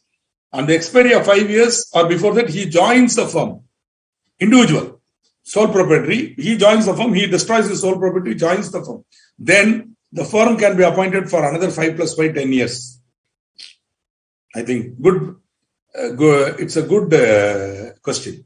Thank you. And very useful also, especially for merger of sole proprietaries and all that. But convincing these guys seems possible, yeah. They will run a small sole proprietary and be proud rather than come together and build a brand. No, that nobody wants to do. All of them want their own, satraps. They want to become satraps. Satrapis in their own thing. 100 files, 200 files, 50 lakhs, 60 lakhs, 25 lakhs, 30 lakhs. And they want to audit. Okay. Rather, if they all come together, see the size. I don't know when this vision is going to come. Hopefully in your generation at least, you guys should create that one big Indian firm, which will have recognition. Okay. But sir, it should not be allowed. Mahadev Bharadwaj, you are right. What to do? It's a loophole. Correct. It should not be allowed. Nay, I don't think, because logically think about it. He is a sole proprietor. And then he is now again, it will amount to a sole proprietor continuing for another 10 years. But then now he is a partner. His identity as a sole proprietor, he has left his company. See, it's a loophole. They may fill it also, don't worry. Now that we have started discussing, somebody may hear, this is a public YouTube, somebody from MCA may see that, and then, that's a loophole, fill it. Those guys should not get any benefit. Kill them, destroy them. That is the goal, NFRA and MCA ka goal. If you see an auditor, shoot on sight. He is guilty until he is proved innocent. You are a chartered accountant, then you must have done something wrong. You confess, that's all, matter over. Like that is the attitude that the MCA and NFRA has. Okay. Sorry, I'm exaggerating a little, but then the way they look at you, if you say you're a chartered accountant,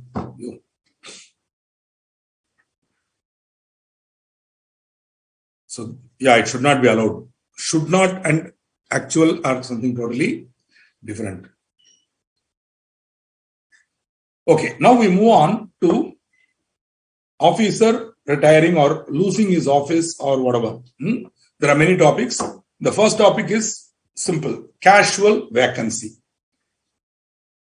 Okay, that is neither he is resigning nor we are removing or government is removing.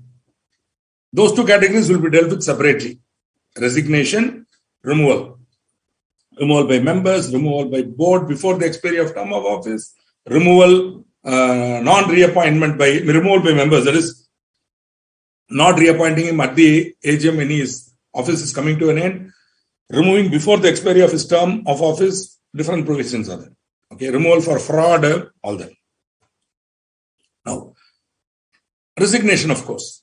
These are all there. Other than this is casual vacancy.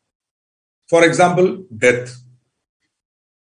Okay, the pandemic has taken away so many people from our midst and it has killed people. cruelly and they're taken away, including the great singer S.P. Balasubramaniam was taken away by corona. Okay. So casual vacancies can happen. Insanity, okay, or other than, can you think of anything else? I can only think of death and insanity of the auditor. Of course, suffering from any of the disqualifications. Suppose the auditor acquires a disqualification. The minute he acquires the disqualification, except relative holding shares, there we give him 60 days grace period to do something about it. Other than that, the minute he acquires the disqualification, he will vacate. And that's a casual vacancy. Anything you can think of other than this? Death, insanity, acquiring a disqualification. Not able to think. Resignation will be dealt separately. Removal will be dealt separately. That's not casual vacancy. Okay, Mr. Rama is sort of joining us now. Good morning. Welcome. You're coming at a topic new topic I have taken up. I'm dealing with removal and all. Okay, so if there is a casual vacancy, who can appoint? If it's a government company, then straight away CAG. So an auditor was appointed by CAG. Something happened, casual vacancy created. Then the CAG should appoint within 30 days. If they do not appoint, then the board of directors should appoint within next 30 days. Straight away for a government company. So the minute the casual vacancy occurs, you have to inform. So within 30, you immediately have to inform. So that within 30 days of the casual vacancy, the CAG has to appoint another. From the panel, they will quickly select and appoint. Okay, if the CAG is not doing it because of some reasons, then the board of directors should appoint within 30 days. Okay. Of course, in those cases also, they will inform the CAG and get their post factum ratification. It's not as if the CAG has no say. Because the government company, after all, who are the board of directors? Ultimately, 51% is held by central government or state government, some ministry. So that ministry will have its own procedure. It's not as if casually. See, Companies Act is only one aspect. Government companies are bound by so many other provisions. Like there are governmental circulars are there, standards of procedure are there. So many things are there. Protocol is there. They have to comply with all that. In addition to that, Companies Act. So, in case of other than government company, then note the point. Casual vacancy can be filled by the board. Casual vacancy, except resignation. See, resignation is a casual vacancy, but we are going to deal with it separately. Resignation is slightly dealt separately. So, other than resignation, all other casual vacancies, the board can fill in 30 days on their own choice. But that auditor will hold office till the next AGM. Then you have to appoint the members have to appoint 5 years. So, in the case of casual vacancy due to resignation, the approval of the members is required at a general meeting convened within 3 months of recommendation by board. Such auditor hold office till conclusion of next AGM. Okay. Now, on the face of it, it looks like when the board of directors is filling when you are filling a casual vacancy, what happens? Technically, I'm filling a casual vacancy here. Now that the guy already would have had a period now. See, the existing guy would have been there for 3 years. Now he could have gone on for another 2 years or whatever. The remaining period, this fellow will be there. Then again, he has to come up before the members. The board can only appoint, but the period would be only for the remaining period of the casual vacancy. This is how it should be. But that is not how it is. But that is how it should be. Because ultimately he has to come up before the members. When? Not 5 years later. When the expiry, he is being appointed in the place of another auditor. But if it's a resignation case, then board can appoint with the approval of members at a general meeting convened within 3 months of recommendation. So, board is appointing, but before appointing, they should hold a general meeting and get the approval of the members. See, and such auditor will hold office till conclusion of next AGM. Now, my suggestion, instead of doing that, you as well call a general meeting, you appoint the new guy for 5 years, if you so want. Why only till the conclusion of next AGM? But if you don't do that, the board is appointing with the approval. Approval should be convened within 3 months of recommendation by board. Okay. Then even that auditor will hold office till conclusion of the next AGM. See, believe me, there's a lot of lack of clarity in this area. I'm not able to help you much. If you have specific questions to ask me, even I'll have to flounder around and answer. Casual vacancy can be filled by the board. In any case other than resignation, within 30 days they have to fill it. How long the fellow will hold office, I don't know. Till the next AGM, no, that's also not there. Also, casual vacancy due to resignation, you have to get the approval of members. So you recommend them. Who appoints? So technically, it's the members who appoint. Okay, and that casual vacancy resignation wala will hold office only till the next conclusion of the next AGM. There again, the members will appoint him for another, somebody else or him for another 5 years. So this is the provision. Okay, voluntary resignation is also a ground for casual vacancy, as you rightly say, but it is dealt with separately. Okay. So how long will this board of directors appointee hold office? If you know the answer, you can help me. But as of now, I think it is only for the remaining period of office of the predecessor.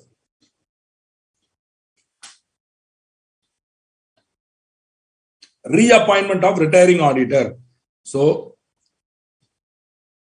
if he or she is hospitalized, will it trigger casual vacancy? Depends on hospital. It's again a very factual question, Mr. Raghavan. What is the nature of the hospitalization? If it's just a cataract operation or a hernia, then he can come back. Yeah. So there should be no casual vacancy. But if it is permanently incapable, he's in coma, then yeah. So very factual question. So rather we will put it this way, instead of using the word hospitalized and all, if he is otherwise not capable, he's not insane, he's not died, but he is not capable of conducting the audit, mentally or physically, then it's a casual vacancy. See, that is all. When you are studying a subject like law, Mr. Raghavan, you have to be very, very careful. Every word is important. So hospitalization is a wide term. For what? He might have been in hospital for 2 days and come. Hernia operation, laparoscopy, it will be a matter of 48 hours, he's back home. He can, and today working from home, virtual world is there, you're welcome to the metaverse, then he can conduct the audit very superbly from his own bed. No problem. So the question is not hospitalization, but incapacity. So if he has acquired any incapacity, physical or mental, which would prevent him from conducting the audit effectively, then that amounts to a casual vacancy. Okay. See, notice, not trying to point, I'm saying how carefully you have to speak when you're studying law and teaching law or discussing law. Okay. And don't forget, some of you may not be very, company law, like that, you may not like it. And once you finish your CA, you can say goodbye to company law. You can always call a company secretary who will guide you and advise you. But the point is, income tax is also a law. Some of you are experts in income tax or proposed to become authorities in income tax, right? And you should. In which case, remember, income tax is also a law. And all the rules of interpretation that you studied here, very much applicable in income tax also. So Income Tax Act, you cannot assume. In fact, I'm repeating, in case I've told you earlier in a class, I'm sorry, even at the cost of getting displeasure of Swatiji, I have to tell this. See, you have to read the BAR Act. There are many people who have written extraordinarily good books, including my own favorite, Dr. Vinod K. Singhania. But if I have a doubt, first I will read the BAR Act. My first choice is BAR Act. What does Parliament say? What does the law say? I will read it. Then if I'm not still clear, or I have an opinion and I am doubtful, then I will go to Dr. Vinod K. Singhania's book, or any other book that I consider to be authority, which in my case on Vinod K. Singhania, find out what Singhania ji has to say. No, he is also not giving any clarity. Then I have to apply my own professional knowledge, and all right, because by and large all case laws will be discussed in the book, Taxman Ka book. But if it is not there, then I have to do my own search, thoroughly search for strings and then come out with some case laws. Then see if anything, then Supreme Court also not saying anything, High Courts are not said anything. Then As a professional, I'll give my opinion and say, this is how the section is. This is how I am interpreting it. This is what I am trying to say. Okay. So that is we are the authorities on income tax. We are authorities on company law also. But unfortunately, company secretaries there allow him to sort of do the procedural work and talk. But when it comes to law, company law, income tax, GST, whatever, you and I, me today and you later on will become the authority. We are the authorities. Don't ever forget that. Okay. Now, so that's why I'm saying when you're discussing law, be very, very careful in how you word it. Every word matters. Don't be loose and casual in your language. Even if you're speaking in Hindi, be careful. When you're coming to legal issues, use careful words. Even in Hindi, be careful while speaking. Okay, retiring auditor. Now, who is the retiring auditor? At the AGM, whoever is going to be reappointed, he is the retiring auditor. Okay, a retiring auditor may be reappointed at an AGM if he is not disqualified for reappointment. So on the date you are asked, are you having any disqualification? Nothing. Then he has not given the company a notice in writing of his unwillingness to be reappointed. So he himself says, boss, enough is enough. This AGM I'll sign and go away. Please let me go. Okay, I have done it for one company. I said, it was so complicated and unnecessarily risky. I told them, boss, up to now I have helped you. This is it. Let me go. I have given a letter to so next AGM, kindly do not reappoint us. I have done it. One case. Okay. And I had some other, it's not only about that. The accounts were not wrong and all. It was correct, but I could have. But ethically, I generally do not audit for certain types of entities, especially distilleries and all that. Alcohol, I will not audit. So my own. I think so. Not the institute has nothing to do. So the institute does not prescribe. I have prescribed for myself not to be there. So he is not disqualified for reappointment. He has not given the company a notice in writing of his unwillingness to be reappointed, and a special resolution has not been passed at that meeting appointing some other auditor or providing expressly that he shall not be reappointed. So you'll see this later. At the AGM, if you want to appoint a person other than the retiring auditor or expressly resolving that the retiring auditor shall not be reappointed, then that requires special notice and all that. We'll be seeing it very shortly. As of now, what are we saying? If a retiring auditor is not disqualified, this disqualification includes being auditor for more than 20 companies, 20 eligible companies included here. Okay, so he is not so disqualified. He has not given the notice of non-willingness and a special resolution has not been passed. Then he can be reappointed. No problem. Where at any AGM, no auditor is appointed or reappointed, the existing auditor shall continue to be the auditor of the company. Okay.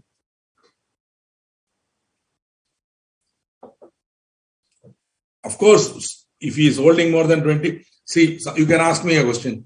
How about if he's already completed 10 years, you simply don't appoint an auditor? No. That is different. That is a very specific provision. The same auditor cannot be reappointed. Before you even ask the question, I will ask it and I will answer it. Mr. AB & Co. has been appointed as an auditor for 5 years, then another 5 years. Now at the 10th AGM, 10th year ka AGM, which is the 11th AGM, don't forget that. At the 11th AGM, nobody is appointed. They are not disqualified. They already completed the cooling period now, so they are disqualified. So he cannot be reappointed. So you cannot, in those cases, they cannot automatically assume that they are reappointed. Of course, don't forget, this whole cooling period applies only to certain companies. Other than these companies, there are other companies which are not bound. Those companies, you can be an auditor for a lifetime. There you can be reappointed. Okay. But if the cooling period is applicable, during the cooling period, this provision will not apply. I hope I have clarified. Some of you could have this as doubt. Right?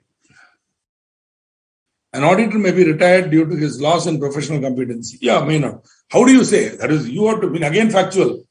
professional competency. That's what. Mentally, then insane. Or, yeah, he can, for example, extreme Alzheimer's, total memory loss, age, senility, senile dementia. Of course, senile dementia, he believe me, very rarely I've seen. For example, the past president of our institute, Mr. N.C. Sundararajan, CA N.C. Sundararajan, he lives in Chennai. I had the good fortune to be associated with him till his late life. To my knowledge, he was alive till 95 or something. More than that. I may be wrong. No, more than that. I have met him when he was 89, 90. And so sharp. His brain was so clear. That is one good thing about our profession. Because we keep on thinking now. The synapses continuously keep working. Of course, this is only for members in practice. Members in service, it's up to you to protect yourself. How you are going to do that? Because once you get into that job and you get into one rut and you keep on being there only, then okay, be careful. You have to protect yourself by constantly, challenging yourself. But practice, automatically the challenge comes to us. On a continuous basis, we have to, so the brain continuously works. I think, in a way, becoming a member of the institute, you can fight the aging process. Yeah, senile dementia, all that is there. Professional competency may be questioned. During the tenure, who is appointed as auditor? Sir, question. During the tenure, who is appointed as auditor is retiring. That is what I think, Mahadev Bharadwaj, I have answered your question now. Suppose automatic reappointment time, his period is over, then he cannot be reappointed. Automatic reappointment cannot be claimed by him.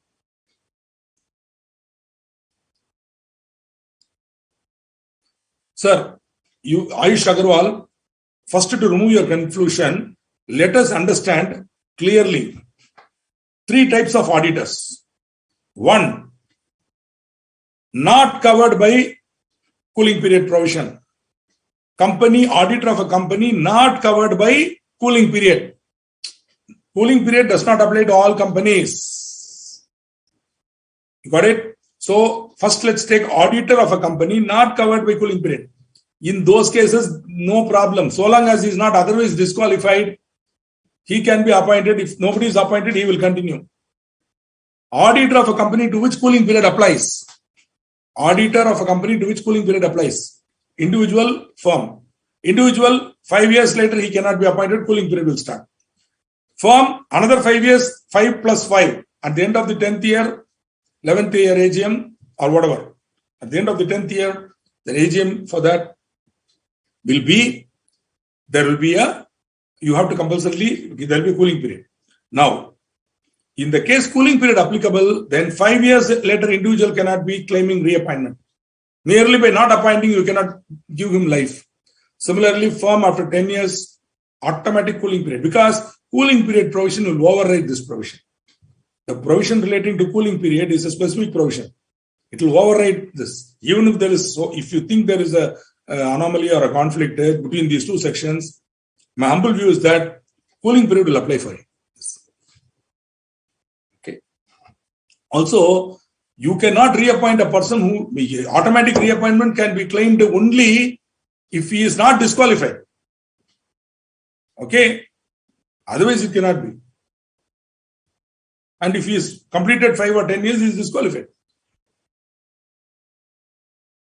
So this is, I hope, confusion, if at all is there, is removed. I hope, or further confused. Sorry. I wish you can confirm whether you have understood. Otherwise, ask the question, I will answer.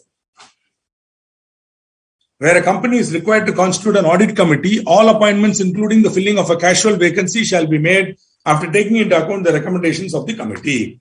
So, audit committee will have a say in the case of reappointment of retiring auditor, casual vacancy, etc. Now we come to removal of auditor. That is unilaterally. We'll see resignation also. That is unilateral by the auditor. Here, removal. There are 3 categories. Before expiry of. Thank you, Mr. Ayush, for confirming that. So, before expiry of term of office, during the year. Suppose, again, clear, company to which cooling period does not apply, he is appointed for 5 years at a time. Before the expiry of the 5 years, you want to remove him. Whatever. Auditor is appointed for 5 years at a time, Bob. Cooling period, not cooling period. So, before the expiry of the term of 5 years, you want to remove him. You can, but there is a procedure. And you have to comply with the procedure strictly. You can't simply call auditor, Mr. Auditor, get out. Not possible. I'm not just like that. You can't call me and remove me. I'm not your employee. I'm not somebody, I'm not bound. I am an independent member of the Institute of Chartered Accountants of India. I'm protected. There's a procedure. You have to follow that. So before expiry of term of office, 140 subsection 1 read with rule 7. You'll see that. Of course, once the period is over, fifth year, at the end of the 5th year, at the annual general meeting, jolly well appoint somebody else. Yeah, who can prevent you? Okay. But for that 140 subsection 4, appointing a person other than the retiring auditor or explicitly resolving that the retiring auditor shall not be reappointed. Okay. In cases of fraud, this is again a knee-jerk reaction after Satyam fraud. After that, they want to say, if there is a fraud, we will remove. Okay, chalo, 140 subsection 5. After that, he cannot claim to continue. So that power is also there. But that's only applicable where fraud is proved. So removal of auditor before expiry of term. Term here is 5 years. Individual 5 years. Firm also first 5 years. Second 5 years. Before that 5 years get over, you want to remove him. How to do? Procedure. First, a board meeting is to be held to decide about the removal of auditor appointed under section 139 and then authorizing the filing of application to CG. So, first of all, board should meet. At the board meeting, there could be a vigorous discussion. There could be a voting also. Finally, the one group may be deciding, no, not this firm. So, could be because they have some dispute. Whatever. Depends. See, that is why the board alone cannot take this call. First, they have to decide. First, the board meeting should decide. Then, you have to authorize the MD or some other director to file the application to the central government. Then, you have to make an application to the central government in ADT 2. Now, this is where you're going to be in trouble. Why are you removing him? Give the reasons. No. He is asking all inconvenient questions. He is asking us to give proof for everything. What nonsense? Why should I give proof? This is my grandfather's company, my father's company. I'm running it. After all, he is an auditor. Sorry, that is not a valid reason. The auditor should have done something which is incompetent or not in accordance with the principles of auditing or whatever. Who are you to? Very difficult to prove that. Yeah. That's why, see, beauty is removing an auditor before expiry. You don't even try because it will go to central government. Now, that itself is an alert to the central government. Now, the board of directors will be in trouble. The minute they make this application, central government will keep that application and call them. What is happening here? Why are you removing him? Now you tell me who you are. Why are you want to remove an auditor? What happening? Normally, why you will remove auditor? Because he is asking inconvenient question. Then the audit will be called. That is where the audit working paper should talk. You should show the audit, sir. This is what is happening. This is what I have seen. I have already verified. My work is, they are not cooperating. When I am asking for details, they are not giving. Then they are saying I am delaying. Where is the delay here? On 15th March, I asked. Today is 15th of June. Still it has not come. Ask them to give it. Tomorrow I will complete the audit. In fact, many clients, sometimes, the CFOs and the lower level accounting people, they are criminals. What they will do, they will go to the MD and say, sir, auditors are delaying the audit, sir, like that. Then the MD will call me. Mr. Srikanth, what is happening? Why there is a delay? AGM has to be held, blah, blah. Fund. See, they are more, MD, why is he bothered about accounts? Because he wants that unless the accounts go, the bank won't renew. Unless the accounts go, the funder won't come. So he wants that. For him, accounts is a product. Like masala dosa, Saravana Bhavan masala dosa, it's a product. He wants it. He doesn't even know how it is prepared. Okay, when you go to Saravana Bhavan, you order dosa, you don't know how it's prepared, what is done. I want dosa, I get. It's like MD also sitting in his air-conditioned cabin in the 9th floor, he will say, I want balance sheet on such and such a day. He doesn't understand audited balance sheet has a process. And so what we do, that's where audit working paper becomes very important. More importantly, mail. We will put everything in mail from date to date. So if the MD will tell him, sir, this is what happened, this is a mail, this is a mail. Immediately, he will keep the, sorry, Srikanth, I'll get back to you. He'll keep the phone and he will call the CFO and the other people and bang them for about 20 minutes. Heavy banging will happen. Then the CFO will call me, "Sir, Srikanth, sir, what's that?" I said, "You only went and told your MD. I did it. I was asking you a question." No, sir, you know how it is. We understand. Look here, I totally empathize with you. But are you reciprocating? Are you giving me the same respect that I gave you? You go and tell your MD that everything is done. They are not auditing. How it's possible? What is an audit? An audit is, I'm asking questions, you're giving answer. If you don't give the answer, how I can complete it? Or if you give me incompetent answers, then how can I complete? So handling a multinational firm audit or handling an audit by a competent firm of CAs is not easy. Because the questions will be very clear. We will ask such questions where you have to give me an answer. We have an audit questionnaire about 59 questions. In fact, once when one accountant lady, clerk in the accounts department, she saw the 59 questions, she almost BP went low and she was going to faint. Because then we told her, "Madam, not only you have a team. You answer only 3, 4 and 5. Rest of it will go to somebody else." And why I'm giving you this elaborate stories, not to waste your time, but to make you understand what you're studying here is theory. The practical of an audit is totally different.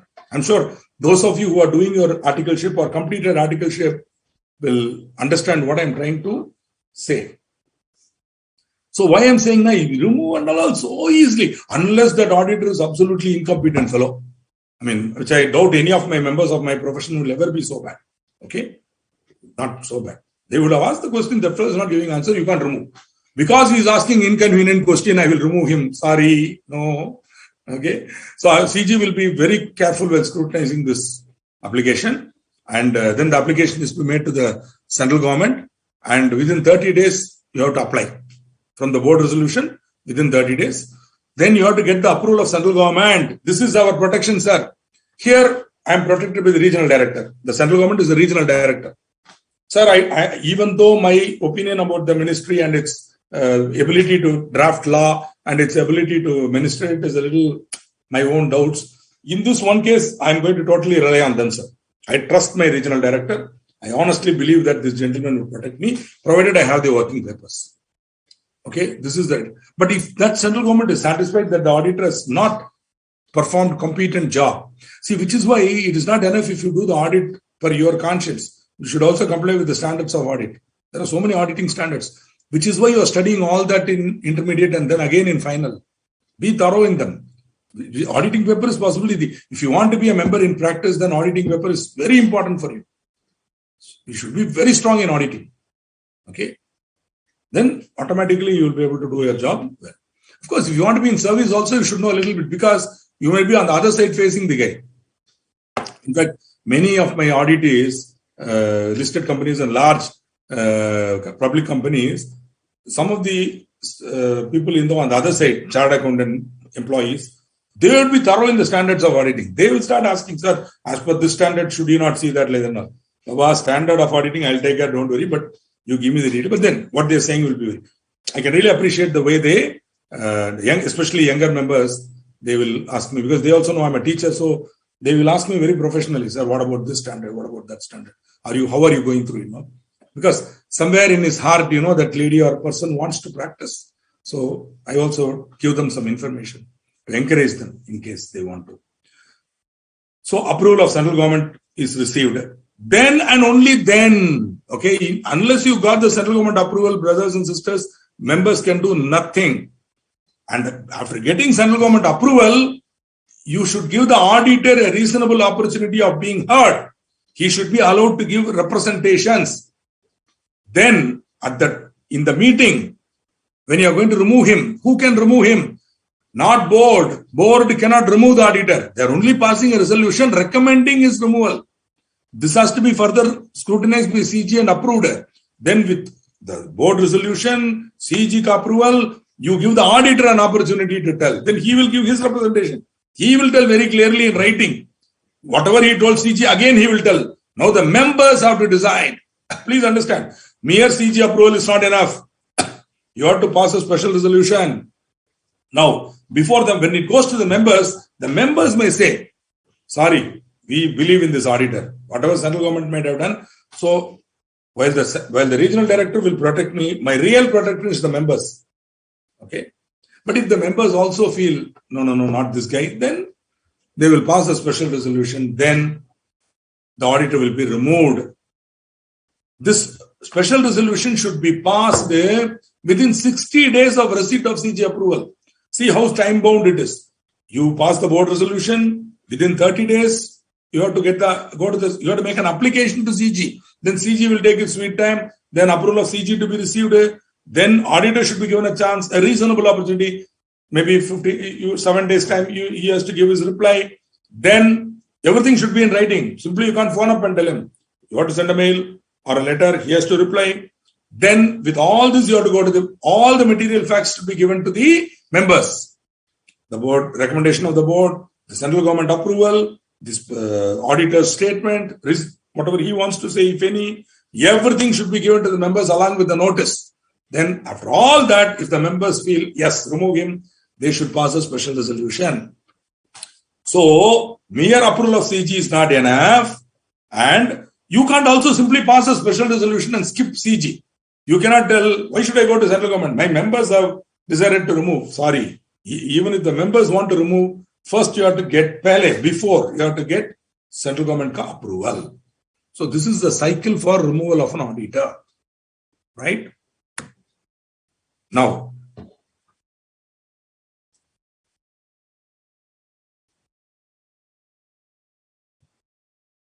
wonderful, Ayush. Thank you, sir. An auditor can also be removed on unsound mind. I told you, insanity is nothing but unsound mind. Insanity. Person of unsound mind. But many people are worrying whether Srikanth is of sane mind or insane mind, but I still maintain that. Okay. There's a famous painter, Salvador Dali. I don't know if you know him. Dali is a famous painter like Pablo Picasso. Dali, surrealistic painter. And Dali used to say, the only difference between me and a madman is that I'm not mad. Okay? If you're confused, sorry. Sometimes I can confuse people to think that I'm mad, but I'm not. Okay? So, very difficult. Only the court can decide. Later on, when you come to final syllabus, we'll teach you. Insanity, it will be decided by the court.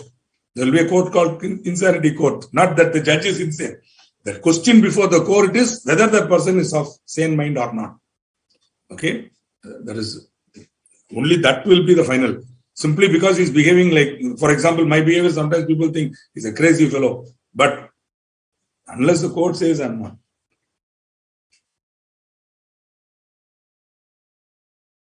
Okay. Yeah, but team will have everybody, ma.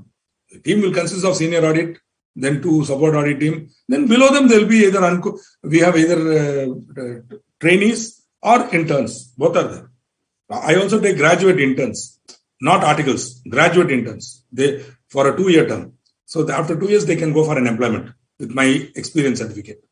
Well, I take people from the remote villages of my state, Tamil Nadu. Very proud to say that I've taken people from remote villages where they cannot speak English. These guys are now, we have given them the inputs and they are capable of communicating and they are capable of conducting audits of multi-crore companies. Okay. But these people are coming from remote villages in Tamil Nadu, down south, my own district, which is North Arcad. From various places they come, very remote villages. You won't even believe those villages where they are. They come from that. But we equip them, we train them, and we make them job worthy. And then 2 or 2.5 years later, I tell them, if you want to get a better job, please go. Some of them get placed well. Some continue to be with me and they become my senior managers. So they know the audit in and out. The auditee has confidence in them. Sometimes they will call the guy, they won't even call me. Only when these guys say it is not possible, they'll come to me. Only this guy says not possible, and he will say, Srikanth Sabka, then it will come to me. See, we do take articles also, we take them, definitely. Articles where an article is interested in learning, we encourage him or her to learn. But if only interested in examination, leave, chalo, go. That's all. Please go on leave, study, go for coaching classes. It's up to you. But if somebody is interested in learning, yes, welcome, come. We will give you a lot of opportunities to learn. Yes, absolutely correct, Dhaneshwari ji. After the approval of CG, only the resolution is to be passed. Correct. If company is contravening removal of auditor, then any fine? Yes. If you remove the auditor without, then this section has penalty. All the sections have penalty. Yeah, there's a penalty. But before that, the auditor will jump up and down here. He'll go to CG.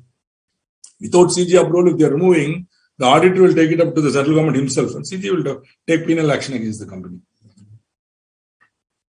Oh, you're already answering the question, is it? Yes. Sachidanandan was appointed as auditor of Moonshine Limited. The company wanted to remove him before the expiry of his term. And for this purpose, the necessary board resolution was passed. The necessary application was made in form number ADT 2 to the central government. Central government approved. The company held a general meeting and passed an ordinary resolution. See, such a lengthy problem, the answer is very simple. They have gone through the procedures correctly. But one problem is, as Dhaneshwari Murali rightly points out, the removal of auditor is invalid as a special resolution is not passed after. Okay, that's what she was asking. I'm sorry, I confused. She's giving the answer. I'm sorry, I thought she was asking. The removal of director is invalid, Raghavan says, in special resolution. Absolutely correct, simple. Okay, but be careful. This question asked in the exam carries 4 marks. For 4 marks, you can't just write one line. No, the removal is invalid because like that. At least 4 lines, you should write 2 paragraphs. So write the law fully. Show that you know and then apply. Okay. So though almost the procedure is correctly done, one thing is missing. So you present the facts. Moonshine Limited wants to remove the board of directors of Moonshine Limited want to remove Mr. Sachidanand before the expiry of his term. Then the necessary, don't go there. The procedure for removal of auditor before the expiry of his term. Summarize this chart. 1, 2, 3, 4, 5, 6 lines. That's all. Write those 6 lines, your answer is there. Then it can be seen from the above that removal of auditor requires special resolution. Also check whether this period is within 60 days. You will notice that it is well within 60 days. So that also you clarify. You say, you inform the examiner that you know that the AGM should be held within 60 days, which has been held. So then you come to the crux, which is special resolution has not been passed. That way, for a 4-mark question, if you write it properly with details, you will get 3.5 marks, which is pretty high. Am I correct? 3.5 out of 35 out of 40. It's pretty high. Akash Neil comes out with a good answer as usual. However, as per the provisions of Companies Act 2013, a special resolution required to be passed. Furthermore, the removal is not valid as a general meeting was held after 60 days, from receipt of CG's approval. Okay. That you also have to check. So, the application has been made well within the time. So, resolution was passed on 21, you made. But central government approval was given on 3/3. So 3/3 means what? March, April, May 2nd you have to hold it. Am I correct? But they are holding it on 15/5. So that is another valid reason. Beautifully said. Beautiful. The removal is not valid in this case as 2 misfeasance are there. Wow. 2 misfeasances.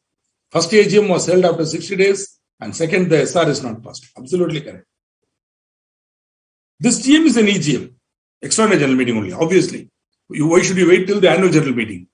You have to hold it within 60 days now, so it will be only extraordinary general meeting. See, most of you are hitting special resolution correctly. Whereas I think only Akash Neil and Ayush Agarwal, others also got it, but Akash Neil and Ayush Agarwal got the point about 60 days also. Also opportunity. See, opportunity you can't, because we should presume that it has given, or you should say it is assumed that opportunity. That's why, if you write the entire thing, you'll get. See, the whole thing will be like, you will represent the facts, then write these 6 lines, right? and then apply the law. Beautiful answer. 4 marks, 3.5 marks, ma. Like that, if you keep on scoring every question, 70 marks, 75% of the marks, 70, 80% of the marks if you get for each question. Boss, on an average, there will be some questions where you're not aware. Even that question, if it's a 6-mark question, you don't know the answer, also write it. Write 5 lines, yeah. Write something. Write something that you remember, no. He will not give you 4 out of 6 or 5 out of 6. Give you 2 out of 6, right? So, and there are other questions where you got high. So, on an average, you'll get 60 plus. Believe me, 100% my students who are attending these classes, 100% you should get not less than 60. Because it's so easy. Once you know how to write the answer and how to... Plus, you got MCQ. So, MCQ are all kings and queens. There you'll get 100 on 100. Balance only. For that, you have to do this. Okay, AB and Associates. Correct. So, AB and Associates, a firm of chartered accountants, was reappointed as auditors at the AGM on 30/9/2020. However, the board of directors recommended to remove them before the expiry of their term by passing a resolution, the board meeting on 31/3/21. Subsequently, having given consideration to the board recommendation, AB and Associates were removed at the general meeting held on 25/5/2021 by passing a special resolution subject to approval of central government. Okay, now, so sorry, it cannot be subject to and all. First, you have to get the approval of central government. Then within 60 days, you have to hold the AGM, and at that AGM only you have to remove him by passing a special resolution. So in this case, the missing link is central government approval. Central government approval should have been obtained before passing the special resolution. See, in the exam, if you are writing the answer, the way I said this sentence now, the company, the removal is not valid as the central government approval was not obtained before. You can put before in caps. BEFORE, before in caps. Before passing the special resolution. So that the examiner's eye will go there before passing special resolution. Oh, person has got the point. Chuck, give marks. 3 marks, give him 2.5. Take it. I'm sorry if I'm giving some practical examples about how the examiners will behave and all. But then, that's how I used to think always when I wrote exams. I will think of from the examiner's point of view, how he will look at my answer. Like empathizing with him, I will write the answer automatically. Because I always used to say, there's nobody is preventing you from becoming a CA or intermediate qualification except those 7 examiners. Those 7 people are sitting, I think 7 papers. 7 people are sitting, or 6, 8, I don't know, whatever number of papers. That number of examiners are sitting there. They are the people who are preventing you, nobody else. Okay, nobody else. So satisfy them. Be aware of who he is, an unknown quantity, but he is a human being. And as a human being, you can handle him by writing the answer in such a way that he will give marks. According to the provisions, the approval should be received from CG and it is to be passed within 60 days. See, the Hitesh, the important word here is before. So the company has passed the special resolution before obtaining the sanun. So, or you can use the word after also, which is wrong. Okay. So, got it. Beautiful. Now, if you want to remove an auditor, if you want to appoint a person other than the retiring auditor at an AGM, see, we were seeing removal before expiry of term of office. Okay. Now I know we are going beyond 9:30. I said, I'll go till 9:45. I thought I could complete this topic, but then I think it's not going to be possible today. No problem. Today we will only see this and we'll stop. Okay. Special notice is required under section 115. Friends, you already know what is special notice. I don't want to waste your time here. I'm just giving it in this slide so that when you're studying, this will be readily available to you. You don't have to go and search in management and administration. But this was already taught when I came to management and administration. See, you are a member. You are receiving the AGM ka notice. And there you find... thank you, Pooja, thank you for that. And there you find Messrs. M&P or M&O company is to be reappointed. Nonsense. MNO should not be reappointed. My friend PQR should be appointed. Chalo, no problem. What you should do? Special notice. You are receiving it 21 days before. Now that requisite number of members holding not less than 1% of the total voting power or holding shares on which aggregate sum of not less than 5 lakhs has been paid up, can send a special notice. So ensure that you are satisfying the minimum requirement. Then you have to send it to the company. Draft the special notice and send it to the company. Once the company gets it, you can send it even before. If you know very well AGM is going to be held before 30th September. Now. So you can even send it 3 months before, but at least 14 days before the date of the meeting. So it should reach the company 14 days, not including date of service and date of meeting. Then the company in turn should send it to all the members at least 7 days. If it is not practicable, then publishing in the newspaper. 2 newspapers. We already saw this. Now, special notice is received in accordance with Section 115 read with Rule 24 for appointing a person other than retiring auditor or expressly resolving. You're saying MNO company. No. I want PQR. Okay. Or MNO. No. You appoint anybody you want. But the retiring auditor shall not be reappointed. So, appointing a person other than retiring auditor or expressly resolving that retiring auditor shall not be reappointed. I have no problem. Okay. I don't want donkey. I want monkey. Chalo. I don't want donkey. You put anybody you want. Either way, the members who want this have to give a special notice. Even if the company wants to propose the removal, then special notice has to be given. Or if you want to appoint somebody other than the retiring auditor, you are the board of directors, then you can recommend. Okay. The company shall give notice to the members at least 7 days before the meeting about the special notice. And the company shall forthwith send a copy to the retiring auditor, who shall be entitled to make representation in writing. You remember, same thing we had earlier also. Whenever after all, you are going to remove him, you are saying we don't want you. So, he may have something important to tell the members. Okay. Again, I repeat, even the board of directors want to resolve that the retiring auditor shall not be reappointed, they have to go through this provision. Which is why usually what they will do, they will get our consent. Straight away they will say, sir, if you want to appoint so-and-so. It happened recently. I said, you appoint him, I will go. No problem. But reasonable opportunity to be given to the auditor.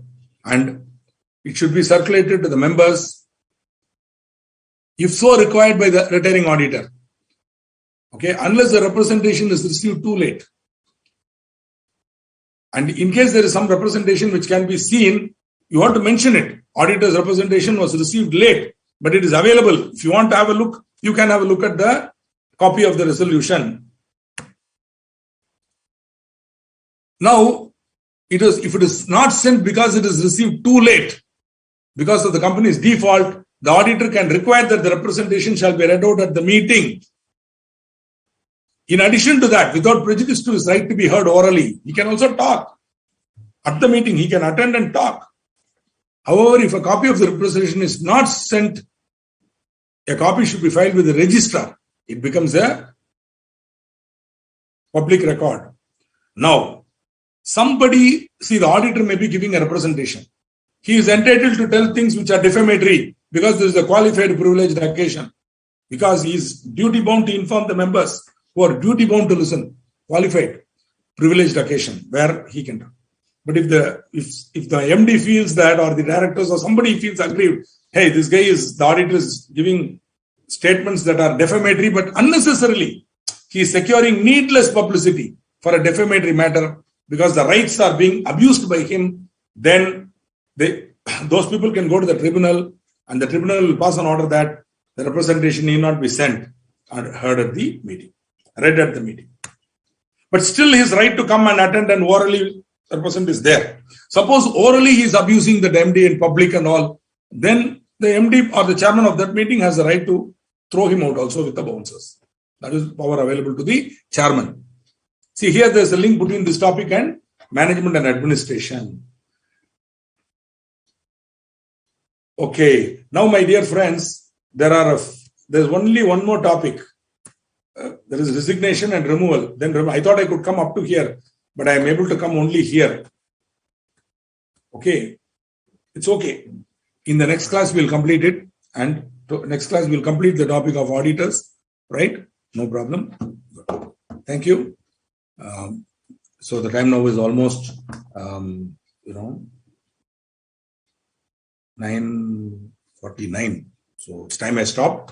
Thank you for your patient support and listening. Wishing you all the very best and look forward to meeting you on Thursday morning. Till then, bye. Have a great time.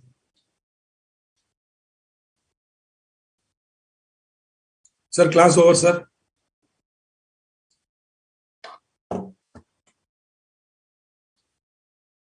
Ram, class over.